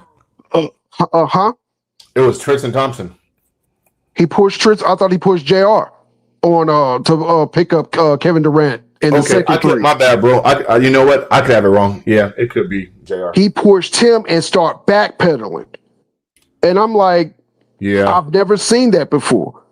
Now I've seen Jordan get Martavian. Just my bad, just real quick, bro. Who was guarding J.R. Smith? Because I'm asking for a reason. Like it had to have been like Clay or Steph, right? It could have been Clay. Or was it Iggy? It probably was going to be Clay because okay. I don't remember Iggy being in the view. I know. Okay. I know Curry was with Kyrie on the other end on the wing just in case he was going to do a curl. But the second three in the eye, I legitimately saw LeBron James push J.R. Smith out there to Kevin Durant. Yeah, no, I asked the question because LeBron is 6'8", 270, right? They say. And so you mean to tell me that you can't fight through a Klay Thompson screen? Well, you mean to tell me that that's your small forward matchup and you're supposed to be able to guard 1 through fucking 5? You can't guard a 3 in that moment? I would have had more respect for LeBron James if he would have fucking fouled him than just sitting up here and let him walk into and step into a damn rhythm 3. Yeah, bro. And again, if guys make shots, bro, you tip your cap and you go home. I can respect that because you're competing. See, that's what people don't understand, bro. It's not about KD making the shot, bro. It's about this dude not wanting to compete. He don't want to compete, bro. He wants everything the easy way. Shout out to Dogtown King 88. He said it was J.R. Smith that LeBron pushed him. And shout out to E Honda 1992. I fuck with you. I see you in the chat lighting it up. Well played and much respect for the Street Fighter character reference. Oh man, it's a classic game, bro. I used to run with Blanca or Saget. Yeah, there's a lot of people that I used to take their tokens from back in the day. Facts, bro. Yeah, yeah. Hell yeah. So as y'all can see, man, like, we look at the game a little bit different, man. And I think we both do, like I'm not number based, I'm not stat driven. There's a level of competition that I just want to see win or lose. Bro, listen, it's sports. It's professional sports. Like you're not going to win every single year, but I can still praise you and say, you know what? Yeah, you lost, but you competed, and tonight just wasn't your night. Yeah, we're going to get on you because that's what we do. But I think the criticism wouldn't be what it is if guys competed the right way. And when Charles Barkley said years ago that LeBron James, you want all the best players on your team, bro. You don't want to compete. Exactly.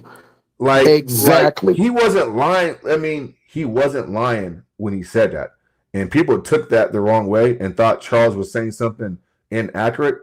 But if you really dissect his 22-year career, I mean, does that look like a guy, Martavian, who wants to compete the right way, bro? LeBron James never wanted to compete, or he would have never had Paul Silas fired in his in the 1.5 seasons that he was coaching him, because he wanted him to get his big ass down in the post and be an all-around player. That's why they got rid of Carlos Boozer. Everybody, if you're nasty, he went to Utah after year 2. Mm-hmm. That's a fact. They wanted to Paul Silas wanted to get rid of that whole he only plays on the perimeter. He wanted him to get in the post like all good small forwards did. LeBron James came into the league thinking he knew better than any coach, any GM, and any player in the league. So they had a little bit of an argument during the practice. He went to the fucking front office and basically said, and I'm paraphrasing because I wasn't there, it's either him or me. They fired him the next day. Mike Malone's father was the interim coach. They were in the 5th seed at that time. They dropped 9 of their next 10 games and was out of the playoff picture. Yeah. That's a fact, bro. Paul Silas wanted to teach him the whole game. LeBron James was a diva from the moment he stepped into the league, and he's still been that same diva that's getting depot shots in his ass and saying it's fucking sciatica. Yeah, that shit crazy. Nigga talking about sciatica. And see, what he's doing is, it's my 22nd year in the league. Of course I can get sciatica. What y'all talking about? Like, he's so... Like he's such a fucking shrewd operator, bro. And and I say that with a grain of salt, but it's like he be thinking out these strategies, bro. Like, yes, he's very calculated. He's very calculated, bro. Yeah. Anytime a nigga will go over his stat sheet to know how many assists, how many rebounds, and how many points he had, just so he could at the end of a blowout say, "Well, I had my 38, 10 and 10." Right. That's not a player I want to play with. Ask Jordan how many points he scored. When they asked Kobe, he didn't know he scored 81 until the announcer said it over the intercom, because he said we needed every one of those points. He's like, I wasn't keeping track. Yep. And guess what, Martavian? Now I'm going to be fair here. Do I think Kobe knew what he had or was going or had an idea? Yeah, I do. But Kobe had fucking common sense not to say that in the media, if that makes sense. No, that makes a lot of sense. I mean, because Kobe know what he got, bro. But it's like, I'm not gonna say that because that comes across like a little, you know what I'm saying, self-centered. Narcissistic? Yeah. Let me just say I didn't know what I had. So LeBron, I mean, play the game, bro. Listen, we know that athletes have to be candid and have to be politically correct at times. It's just that this nigga don't know when to do it, bro. This is the same clown who said he read a Malcolm X book and then got asked about the book and says, yeah, it was a good book. You can't make this shit up, bro. Look, it's not that he can't do it. He don't want to do it. Yeah. Period. Exactly. Oh, Godfather is my favorite movie. Okay, what's a line? Hour. Get the fuck out of here. Yeah, talking about they spread the N-word on my fence.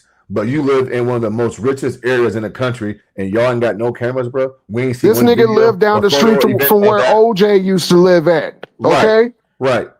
That is a very high dollar white neighborhood. Yes. They got cameras everywhere. And we ain't seen that one video, bro, and that one camera of the N-word on your supposed fence, bro. All that He's a liar. He's a that's called liar. the sympathy vote because he knew Yeah. that they were outmatched against the Golden State Warriors. So I got to put the narrative out there so I could be the people's champ. Right. Yeah. Yeah. Nigga just lying and shit, bro.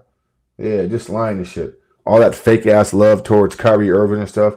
If they're gonna throw Kyrie under the bus and then have to walk it back, you know what I'm saying? He's pro-black and it's just he's a clown, bro. And I'm glad you brought that shit up because I've been Yeah. chomping at the bit. There's this old ass nigga that be sucking him off and his knees be bleeding every time I hear him open up his goddamn mouth. That want to sit up there and try to say that LeBron James does stuff for the black community. Oh, okay, let's go over that. Russell Westbrook is black. Last time I checked, he let this motherfucker melt to the ground.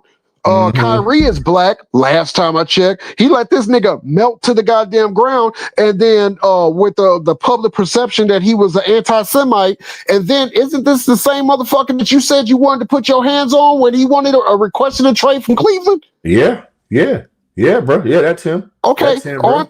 Isn't this I Promise piece of shit school that you made for Cleveland? Isn't that amongst Man, that was state funded, bro. Yeah, Isn't that amongst the state worst funded. schools in Cleveland? They need Mr. Clark from fucking Lean on Me to pull them out of the shit that they're in now. Yeah, Fair East Side. Right. Yeah, he a hoe, bro. And fucking But you do that so much school for is fucking state funded, bro. you do so much for the black community, but you won't even go on a black podcast, you bitch ass nigga. Right. And hey, Martavian, and guess what, bro? His fans will say he's pro-black and blah blah blah. MJ is building hospitals in Charlotte, bro. This nigga ain't building no hospital, bro. Matumbo before the great Matumbo passed away, bro. Hospitals everywhere, bro. They don't praise those guys, but they're gonna praise because it does not fit the agenda. Yeah. Remember, Michael Jordan has prisons all over the world, but then when you go and just do a simple Google search, it's a white man named Michael E. Jordan. Yeah, that's true. That's true, bro. Yeah. So it's just you can't make this shit up, bro. You can't. Shout out to Dubtown King 88. He said he tried to use Jerry Jones' situation to get heat for Kyrie's situation. Yeah. Hey, yeah. I don't know whose school was more faker, bro. His school or fucking Dr. Umar's. So yeah, I don't know. Motherfucker in the chat talking about, so Jordan cried to the commissioner. Kobe would never do that. Both Isaiah and Will talked about MJ crying and how the rules got changed. You want to know something? Let's play basketball. Let you go up for a layup and let me put my elbow into your chest and pull you down by your fucking face while you're getting a damn layup and don't even get a goddamn foul call. And then let's talk about who's crying. Right. Get the fuck out of here. They were playing 3-4 Madden defense on Jordan. Oh, the Pistons were. That's why I don't respect shit the Pistons won with Isaiah Thomas. Don't get me on the one with that bitch ass nigga Isaiah Thomas. The same bitch ass nigga that wanted to talk about how Magic Johnson was gay, but you're sitting up here kissing this nigga before every game. Yeah, that's a fact, bro. That's a fact. Yeah. Isaiah Thomas is a fuck boy just like LeBron James. He does a little fuck shit and then try to throw Ross' hand, but when he's caught, he want to talk about how much of a tragedy it was that he wasn't on the damn 92 Barcelona team. Guess what? Everybody had smoke with Isaiah Thomas on that goddamn team. It wasn't just Jordan. It sure wasn't, bro. And Martavian, don't forget, bro, in 1998, Isaiah Thomas was on the call with Doug Collins and Bob Costas, and he clearly says that, this is why MJ is the greatest player of all time. Kareem had already been retired, so he can't act or take away from his legacy, Kareem's legacy. And now Isaiah comes back years later and says he has Kareem, and then he put LeBron up there. He's just, come on, bro. Nobody takes. I'll go back to a Sunday afternoon game with the Rockets and the Bulls when Barkley and Jordan were going after each other. And then they were doing one-on-one plays, scoring one after another. Zeke was over there with his pants down behind around his ankles, talking about how much he loves the fact that Barkley and Jordan love basketball more than anything else, and why he's the greatest player he's ever faced. So how'd that shit change? That was off script. Costas didn't tell you to say that. NBC didn't tell you to say that. They didn't know what was going to happen in that game. You said that because that's what you believed, and then all of a sudden it changed once The Last Dance came out. Oh, okay. Yeah. Yeah. That's a fact, bro. That's a fact. Let me see. GTD7ZV says You see Jordan that? stat padded because his stats in the 80s didn't impact winning. So, okay, if that's what you believe, ever since 2014, LeBron James has been stat padding. See how that shit don't work?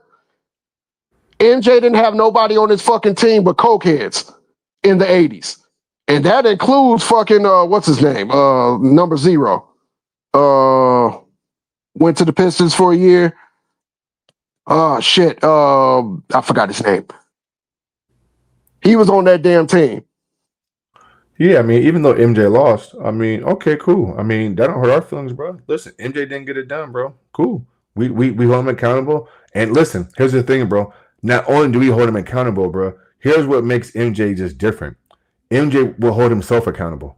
That's the difference, bro. Okay, he lost to Boston. He lost to Milwaukee. He lost to the Pistons. Okay, cool. He didn't get it done. What's your point, bro? You never questioned MJ's Orlando part. Woolridge. Thank you, Mike Miller. You never saw MJ quit in a series. You never seen MJ get outscored by a bench player who played 70 less minutes in the series, like Jason Terry did versus LeBron in 2011.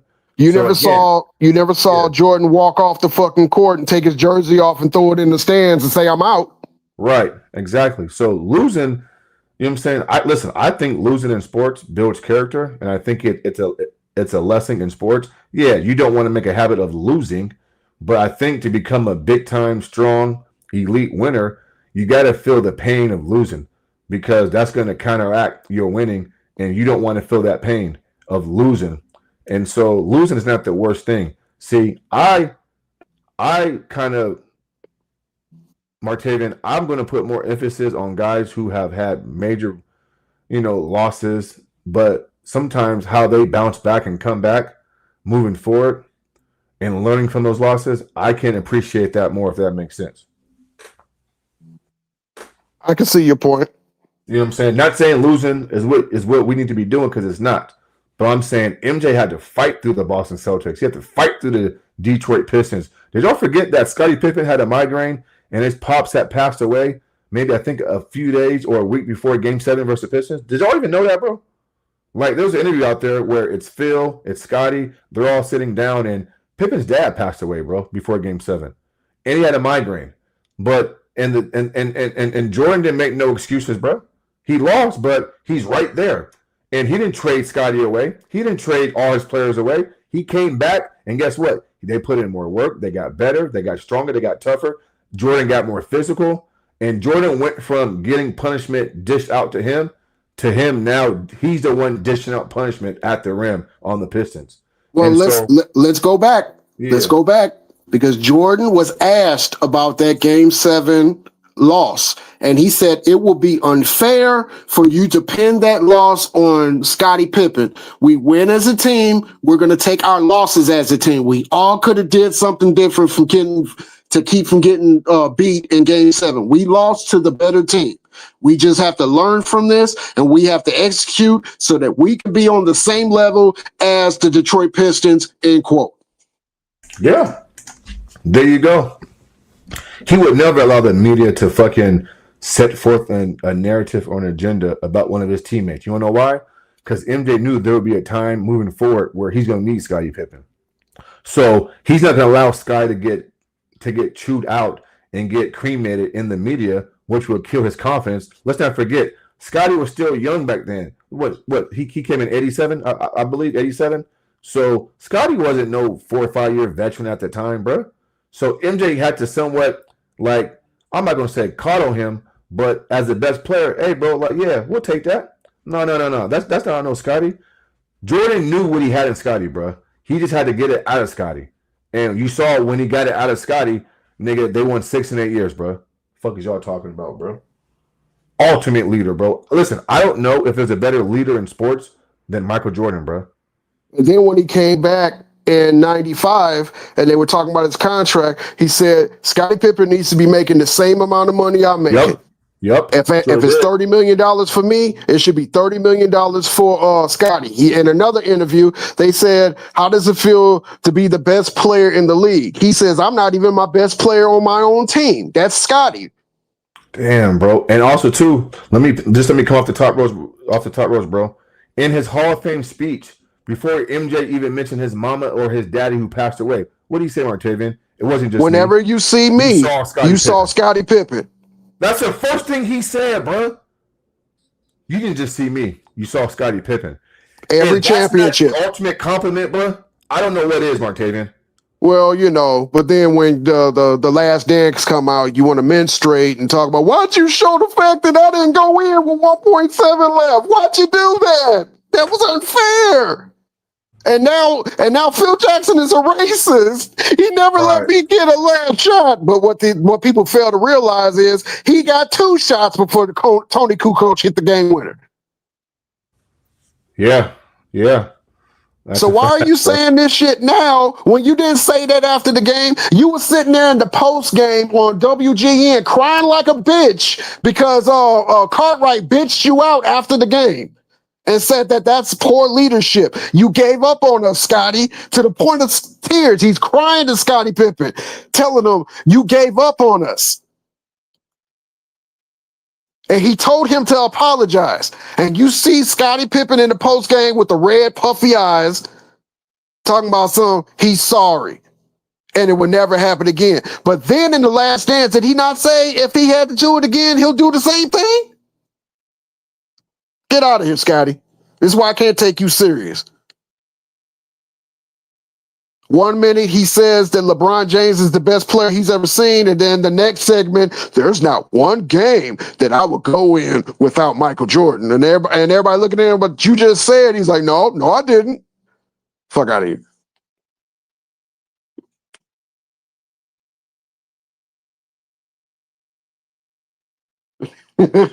Shout out to you, Kenneth, if you hear me. Shout out to you, Dion. Mash, you still in here? Or am I solo dolo?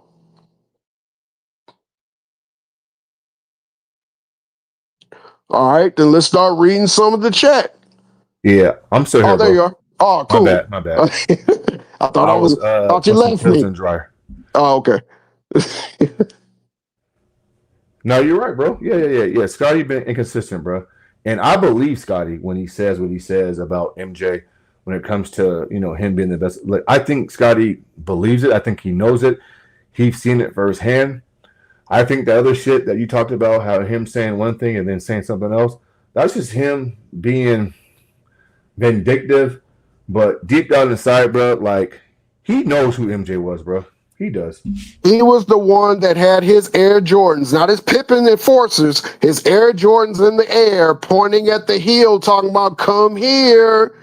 You never seen Jordan point at Pippen and say, come here. You know what he did? He played his ass off around him. Yeah. The 97 finals, when he won the, it was a 96 finals on Father's Day. He won the MVP. Remember what he said to Scottie Pippen? Yeah. I'll take the trophy. You can have the car. You saw the giddiness in Scottie Pippen's face. Yeah, bro. Yeah. Gave him a hug. And I wanna just highlight something else. Here's when I knew Scotty was a little off his rocker and probably a little personal towards MJ. On The Last Dance, and they're going in game 6, and Scotty's wearing the yellow shirt, and MJ's has the ball, and they're talking to they're interviewing Dennis and Scotty and Michael, and no, Martavian, I take that back. Jordan's Hall of Fame speech, they play his highlights, and then towards the end, there's 4 quick clips of Doug Collins, Phil Jackson, and Scottie Pippen, and they're giving them little 2 cents on Michael, and Scotty goes and if you watch his face, Scotty goes, he puts his head down a little, and he goes, "There's a price to pay, for winning," and that little segment right there. And if you get a chance, Martin, just go back and just watch that little clip. They showed Jordan's career highlights before they come up to the stage. In the last 20 seconds, they're interviewing, Doug, Phil, and Scotty. And Scotty is wearing a yellow polo shirt, and his whole demeanor changed. He goes, there's a price, to be paid to win. And what he's saying was, yeah, bro, like I had to sacrifice. You know what I'm saying? We won, but I sacrificed. And They all sacrifice. Everybody and I has don't to think Scotty sacrifice. was always on point or on board or didn't always agree with that. I think there was a little jealousy there, but that's natural to me. So I'm not mad about that because we're human. But I think there's some extra shit there that, that Scotty held on to. Absolutely. When Jordan retired, quote unquote, abruptly, whatever, but when he retired, I remember the narrative going into that 94 season. It was, how can Pippen fill the shoes of Michael Jordan? If you remember those first few games, Pippen was doing everything he could to make everybody see that he's next up. However, in moments that Jordan would get it done, Pippen couldn't do that. Right. So then there was a knock, even though they were winning games, and yes, they won 55 games, but they also built the team around Pippen completely. Yeah. So when we get to the playoffs, and yes, Pippen made it to the second round, but the Bulls did not build around young Michael Jordan the way they build around what was it? That was 94, 7-year Pippen. Scotty. Yeah. And they couldn't do it, right? I mean, but by that time, contracts were already. No. It had nothing to do with contracts, my guy. You have to remember, what fuck happened? was the Chicago Bulls in 1984 when Jordan got there? They were the Detroit Lions.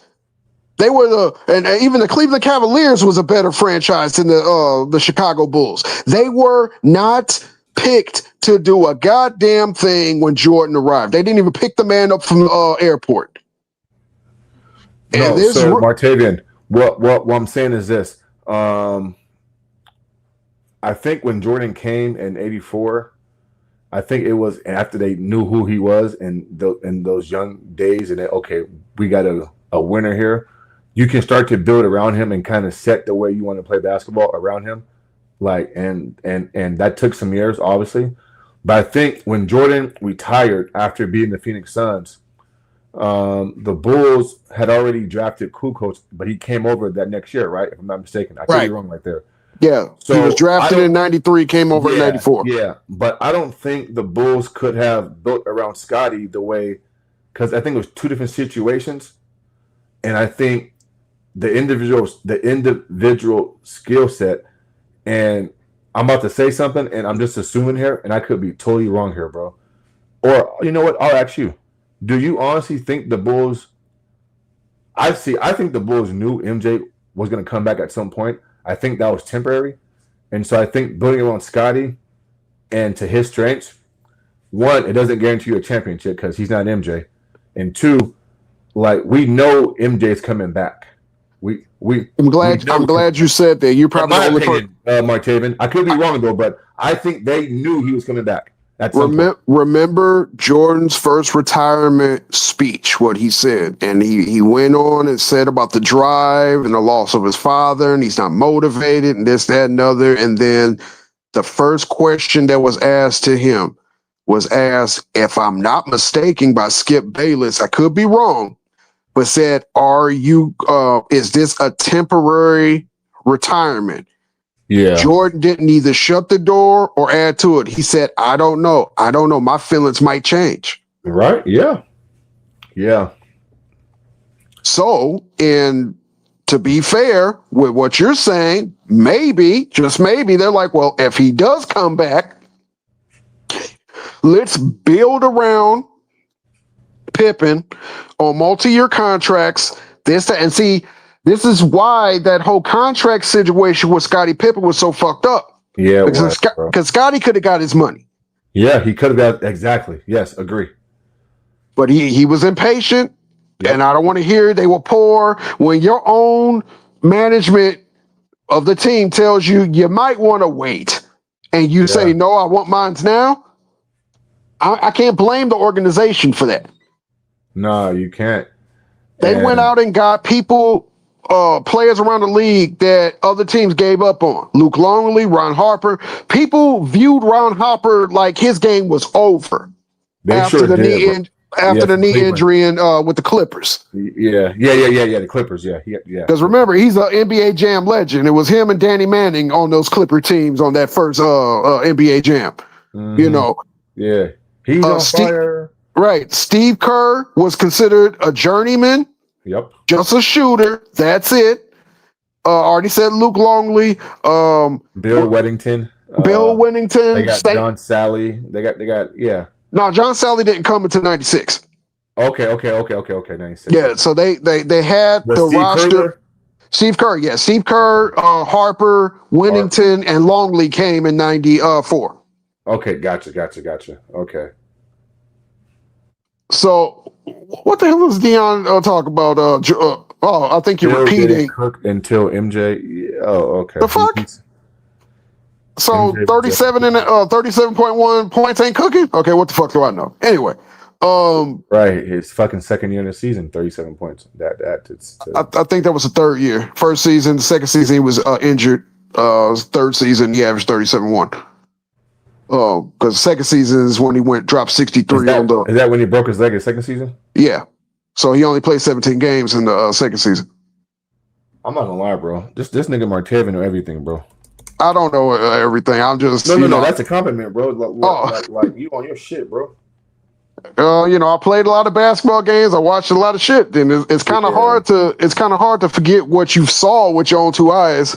Yeah, right. Yeah, it was his third season because he only averaged 22 his second season. Right, in limited action. Damn, bro. Do you know other than his second season because of the broken leg, which his team still made the playoffs? He only played 18 games, but other than that, bro, he always gave you somewhat over 30.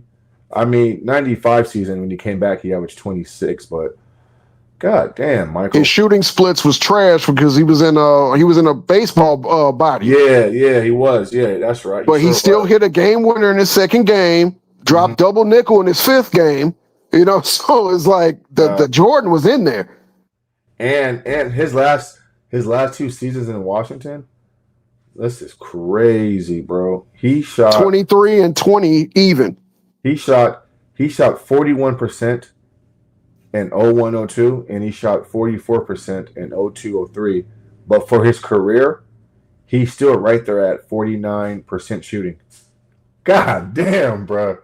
This dude, he shot that bad, and really, 45% ain't bad as a two guard, to be honest.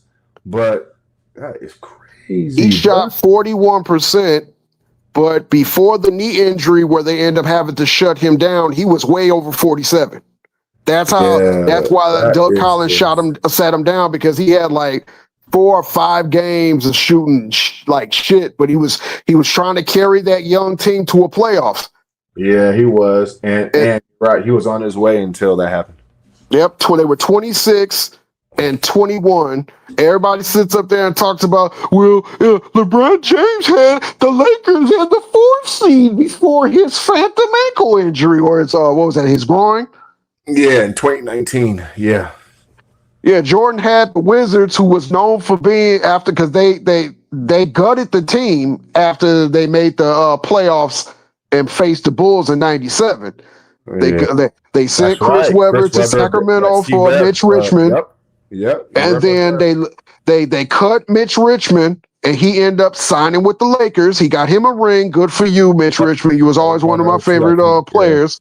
Shout out to 1997 NBA Live with Mitch Richmond on the cover. 98 had Tim Hardaway, 99 Agent or Antoine Walker or Antoine Whitfield, however you want to call him. And then Tim Duncan in 2000, but that's neither here nor there. That knee injury for Jordan with the Wizards was probably the most devastating injuries I've seen them try. And Tyronn Lue has a great interview talking about what Jordan went through with that knee injury. Every morning they would drain it. Michael was the first one at practice, the last one to leave. Yeah. Telling that young squad, and I remember the game that he got frustrated was in the last game he played in New York. He had 39 points and they won. Yeah. But there was a play in the third quarter where there was a loose ball and he threw himself on the ground to get the loose ball and he didn't end up getting it. And he's staring at the other teammates and he was like, I got to tell y'all to dive on the ball for a loose ball in a close game. Right. It's crazy, bro. That's crazy. Hey, Martellian, bro, I gotta exit. I gotta handle some business. Oh But man, you go do great your time thing. with you, big dog. Oh, anytime. Quit fighting crime at night. Oh, I'll you be listening? oh yeah. Yeah. Okay. So, bro, like, I gotta get you on there. So, I gotta like either screen share with you or call me or text me, and that way I can show you how to accept the link.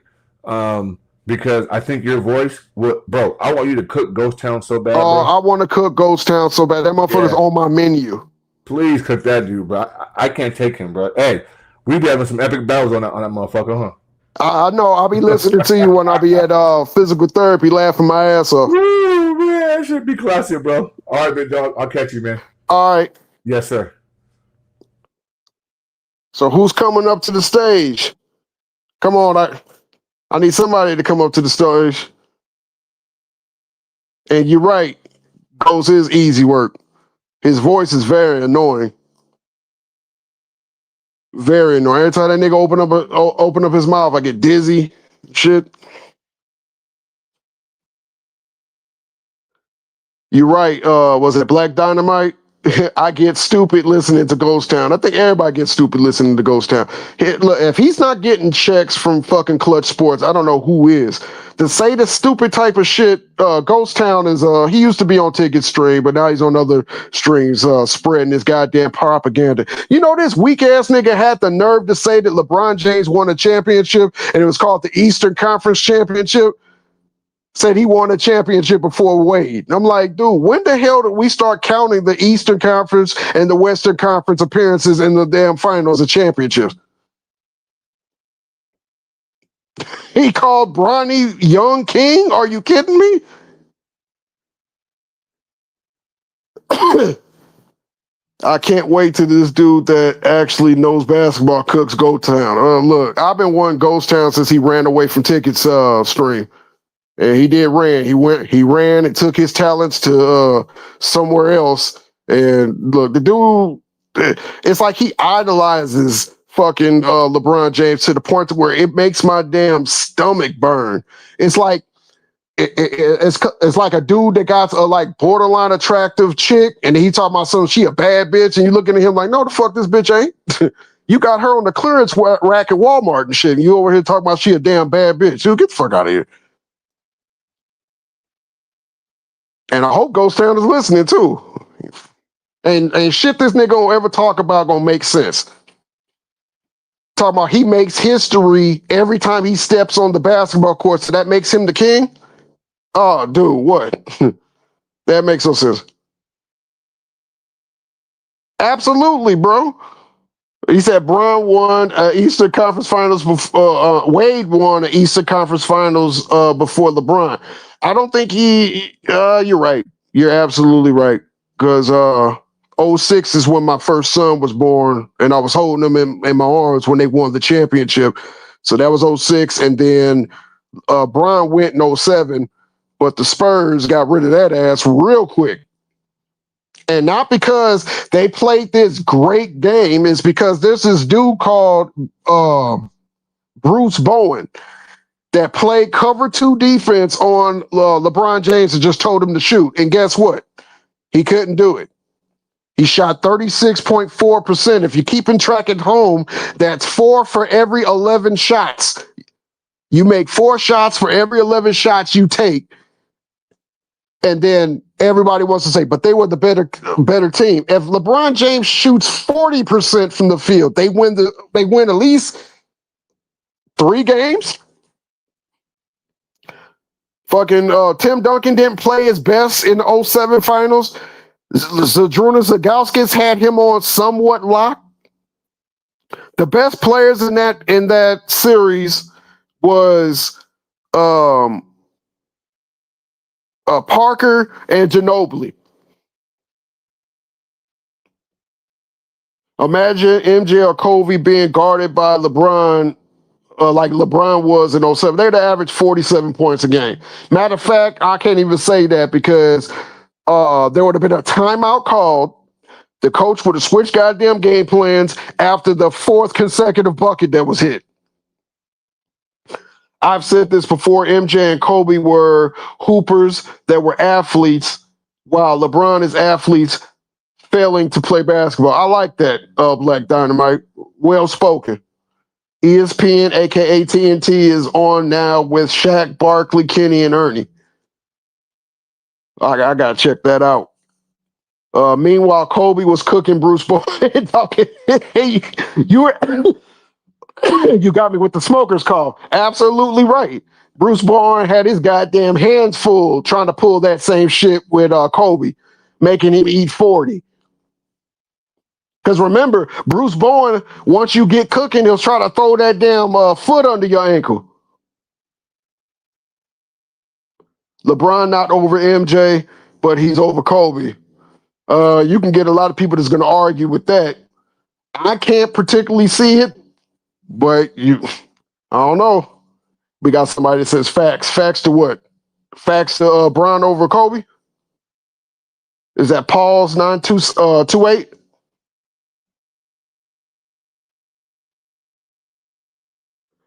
Kobe over LeBron for me. Okay, so you must have been talking about facts when I was like Kobe was giving that nigga 40, chewing gum and talking shit to him. Jordan, Kobe. That's where I have it. And if you want to be nasty about it and put Kobe Jordan, I'm not going to argue with you.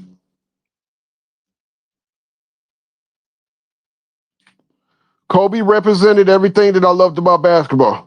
Kobe over Jordan all day. Absolutely. That's how I look at it. There's nothing I've seen Bron do better than Kobe. Bron was even better than Melo, Wade, or Bosh. Potential, but if that's the case, why the hell did Wade win the championship before Bron with all that talent that he had? Damn, somebody said got Paul's 928 says Larry Bird over LeBron. A lot of people have that. You know, Larry Bird is the only player in NBA history to win 3 consecutive MVPs in his prime. Big Bang Kang, I've said this time and time again. You can have a gigantic throne, and on right, you got Jordan, and on left, you got Kobe, and I would not be mad at that. I think it's 2 different players that share that same throne.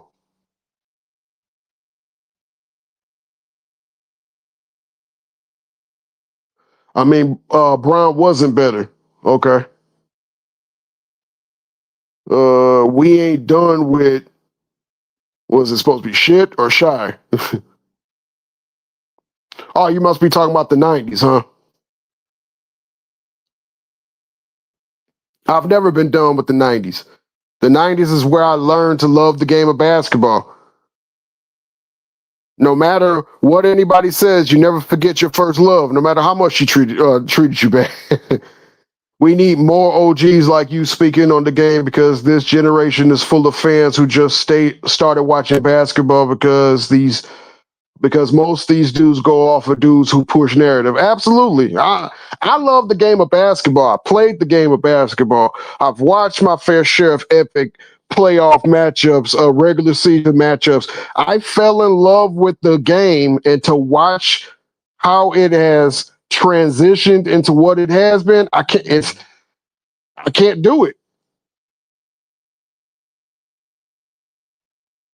Shout out to everybody in the chat. Paul's 928 says facts. We need more people like this. 100%. Look, hey, I'm just speaking basketball through my lens. If it resonates with you, that's great. If it doesn't, you just don't understand. Yes, the game today has devolved. It's like it had a perfect recipe. And then Adam Silver came along, and there's a big pot of NBA basketball, and he just decided to put more water on it, and cut up pasta shaped like threes and dump it in. The shit don't taste the same no more. Everybody running hot screen and roll, kick, three.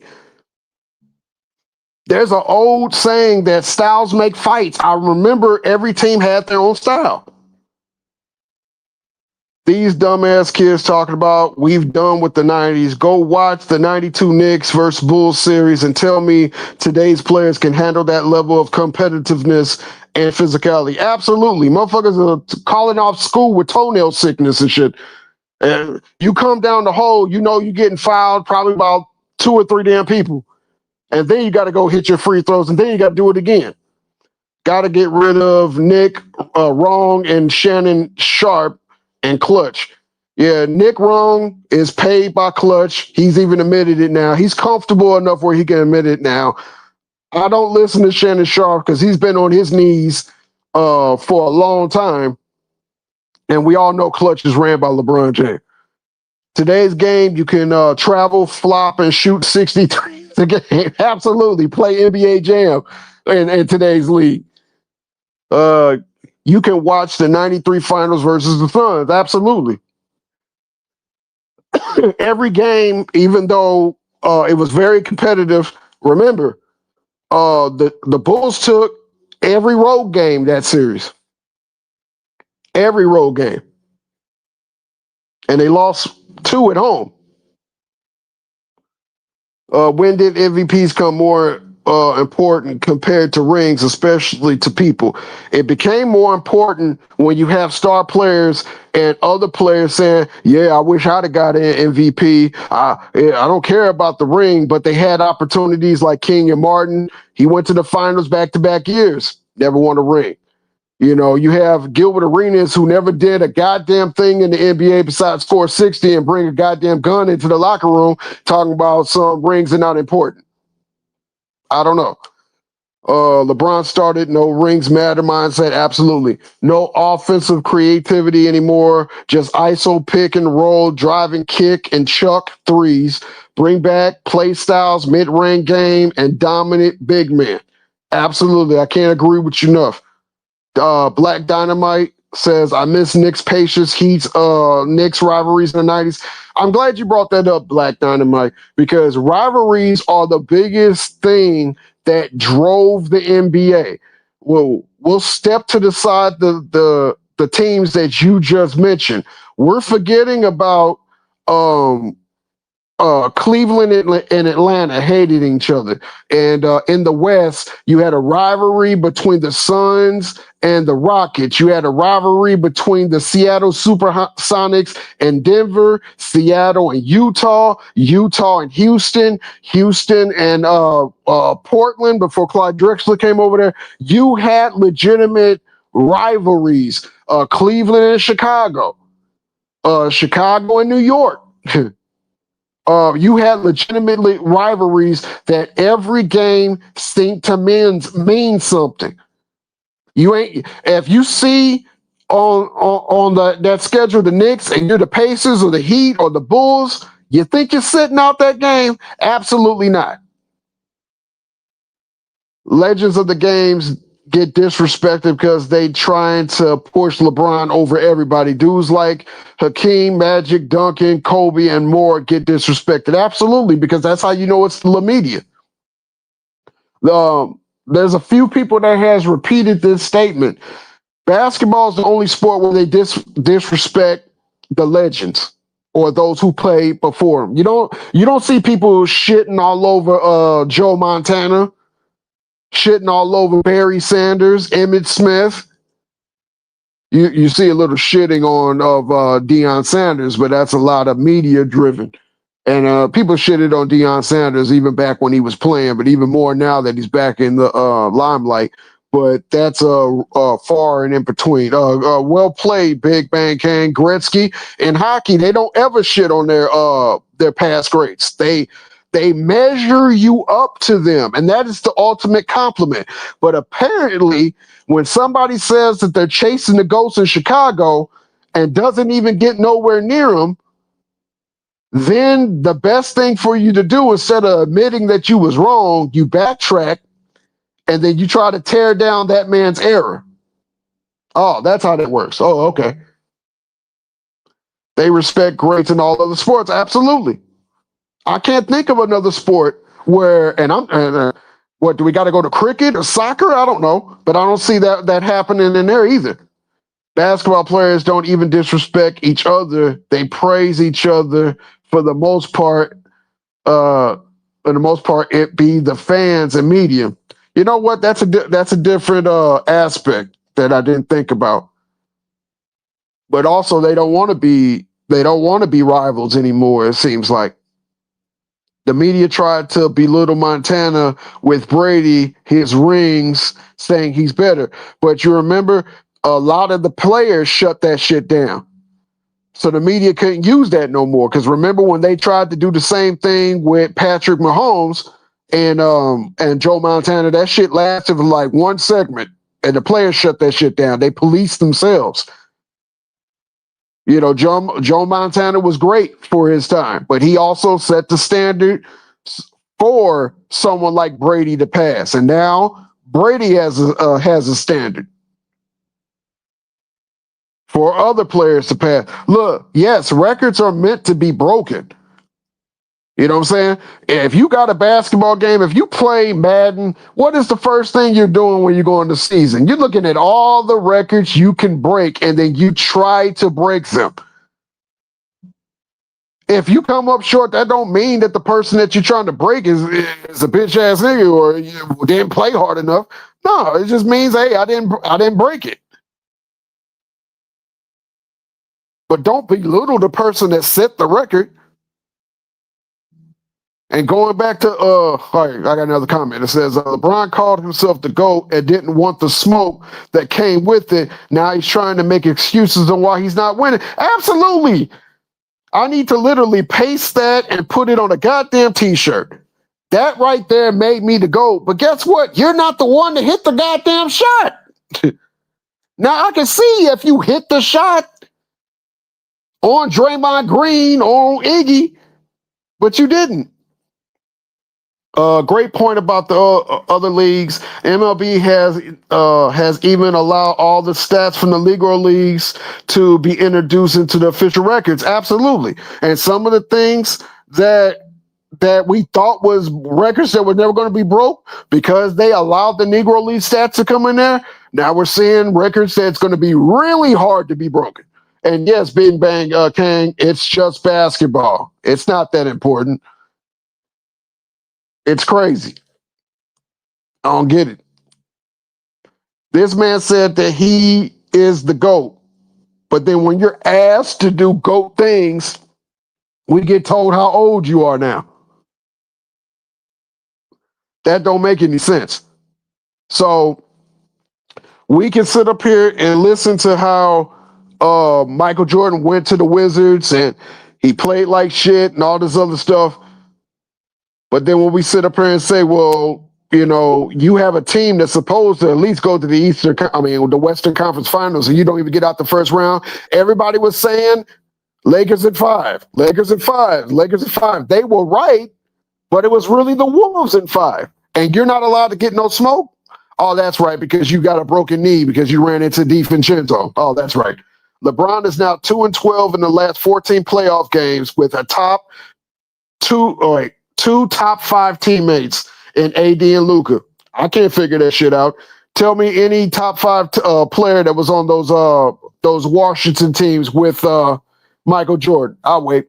Records are meant to be broken, but will Jerry Rice all-time stats be broken? You know what? If they keep adding games to the NFL schedule, because as they say in the next 2 years, it's going to be an 18th game, I would not be surprised if that does get broken at some point. He's the scapegoat, the runaway bride of the NBA, scared of commitment. Hell no. Well, I don't think he's scared of commitment. I think he's a diva. All divas will commit if they're getting their ass kissed and getting everything that they want. He only wants to be the runaway bride now because the Lakers are done with his bullshit. Goats are known for winning, not stats. No goats in any sport has a losing finals record, and there's the damn kill shot right there, Mello SNY. You put that nigga on his knees and put one behind his head. Says Jordan didn't have to prove nothing. Wait, hold on. Jordan didn't have to prove nothing. He left on top. Bron is still having to prove things. That's why he's still playing. Jordan came back to the Wizards for business reasons. Absolutely. But if you was born back then and saw it, you understand that. When you were born literally 14 years ago, you don't understand that. Black Dynamite. But Bron's era is coming to a end, though. Guys like what's that? Bancho, SGA, Cade, Holly, Burton are showing that competitive spirit. I can see that. I haven't really seen a lot of Orlando Magic games, but Banchero, I'm sorry, I can't read. But what I've heard about Banchero, he got the goods. When you're facing the competition, you're not going against stats. The scouting report doesn't include stats. Wow. That sounds like somebody that knows basketball. What GOAT has a low light clip? Well, because of the internet nowadays, you can make a low light clip for anybody. But going back to that original point, why is Tom Brady, why is Joe Montana called the GOAT? 7-3 in the Super Bowl, 4-0 in the Super Bowl. Why is Barry Bonds didn't win no World Series, but they call people like Derek Jeter the GOAT. He got multiple rings, multiple World Series appearances in his career. Gretzky, he was called the Great One. He was known for winning everywhere that he went. He even played for my hometown, St. Louis Blues, for a half a season and got us to the playoffs and on the doorstep. So what are we talking about? 4-6 does not mean you're the GOAT. Kareem Abdul-Jabbar had the scoring record since 1984, and there was only a few people that thought he was the GOAT. So how does the scoring record combined with 4 rings and 10 trips makes you a GOAT? Just because you showed up to the finals? Jordan three-peated twice. It could have been 8 straight. Yeah, it could have been. We can argue that. But what we do argue is what we see. Yes, 4-6 means a 4-6 loser. If I have a boxer who's 6-0 going up against a boxer that's 4-6, who you putting your money on? Just because, he didn't get knocked out into the 12th round, though, he still got knocked out and took a basketball break. Yeah, he took a basketball break because he lost his father. Let's not just say he took a break because he was tired. His father was murdered. He was missing, and then when they found him, he was reported murdered, decomposing in the back of a car. Michael Jordan was close with his father. He took his dad's murder, not just a tragic death, his murder, he took it hard. So yeah, he stepped away from basketball. If you have a relationship with your dad like that, you understand. Steph Curry might really be better than LeBron, but the media don't want to push that narrative. Curry has a dynasty and beat LeBron 3 times in his era.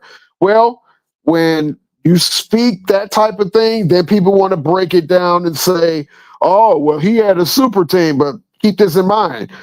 LeBron had a super team and beat Durant, but nobody wants to bring that up. Magic Johnson made 9 finals. Yes, he did. And how many years did he play in the league?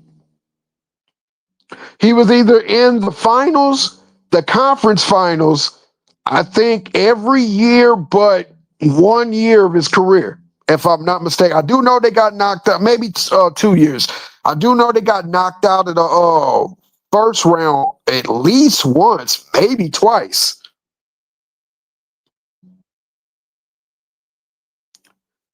But yeah, when you looked at Magic in the 80s, he was always in the finals, it seemed like.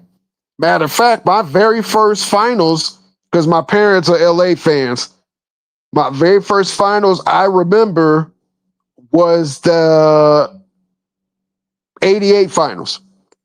We watched that at my house, and my parents celebrated when the Lakers won. That's how I knew they were Lakers fans. And then when the Bulls played the Lakers in 91, my mother was rooting for Magic. I didn't know anything about this cat named Michael Jordan until I saw that damn series. And it's funny because after that series, my mother went out there and bought me a Bulls coat. Go figure. I think it was a jacket, but it was one of those Y'all remember the starter jackets? Had the team color on the body of the coat, and then had like that pleather on the sleeves. That's when she went out there and got me. I rocked the hell out that damn thing until the pleather started to fall apart.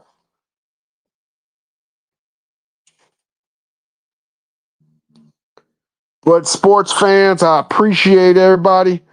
Yep, I remember those starter jackets. Yes, sir. I see my man, my cousin, my number one hype man, Dion, in the chat. Not the starter jacket. Absolutely, man. I rocked the shit out that damn starter jacket when I was 10 years old. You kidding me? I had the starter jacket before I had name brand shoes. I was wearing the starter jacket with some damn Pro Wings and XJ 9000s from Payless. I'm older now, so I could take the heat for it. But yeah, I used to rock the shit out that damn Bulls jacket. And then when they went 72 and 10, I went to the Echo store and bought the 72 and 10 t-shirt. It cost like $90, but it was worth it. Matter of fact, I gave it to my son. He's wearing it now. That's how long I've had it.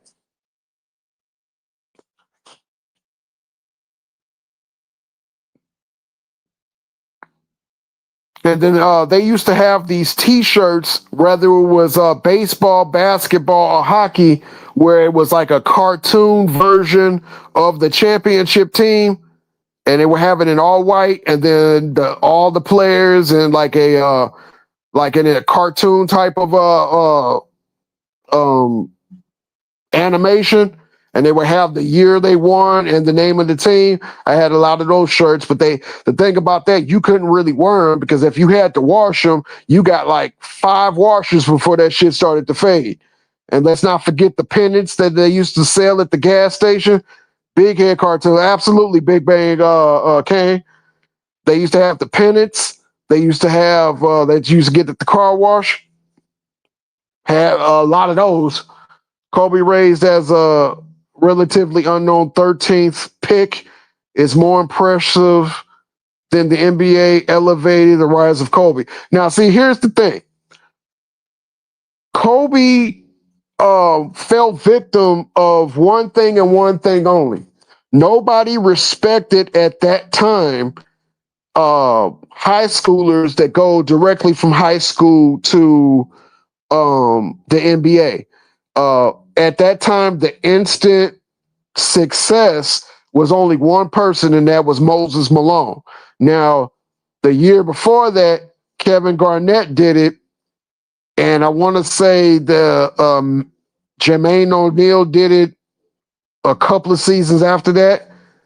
But if people was actually judging by talent and not narrative, they would have saw what Kobe Bryant was bringing to the table. Now, I'm not saying Kobe would have went number one. That was still going to Allen Iverson. Okay. But this is the same draft that had Abdul Rahim go to the Vancouver Grizzlies.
Yo, what's up? Can anybody hear me?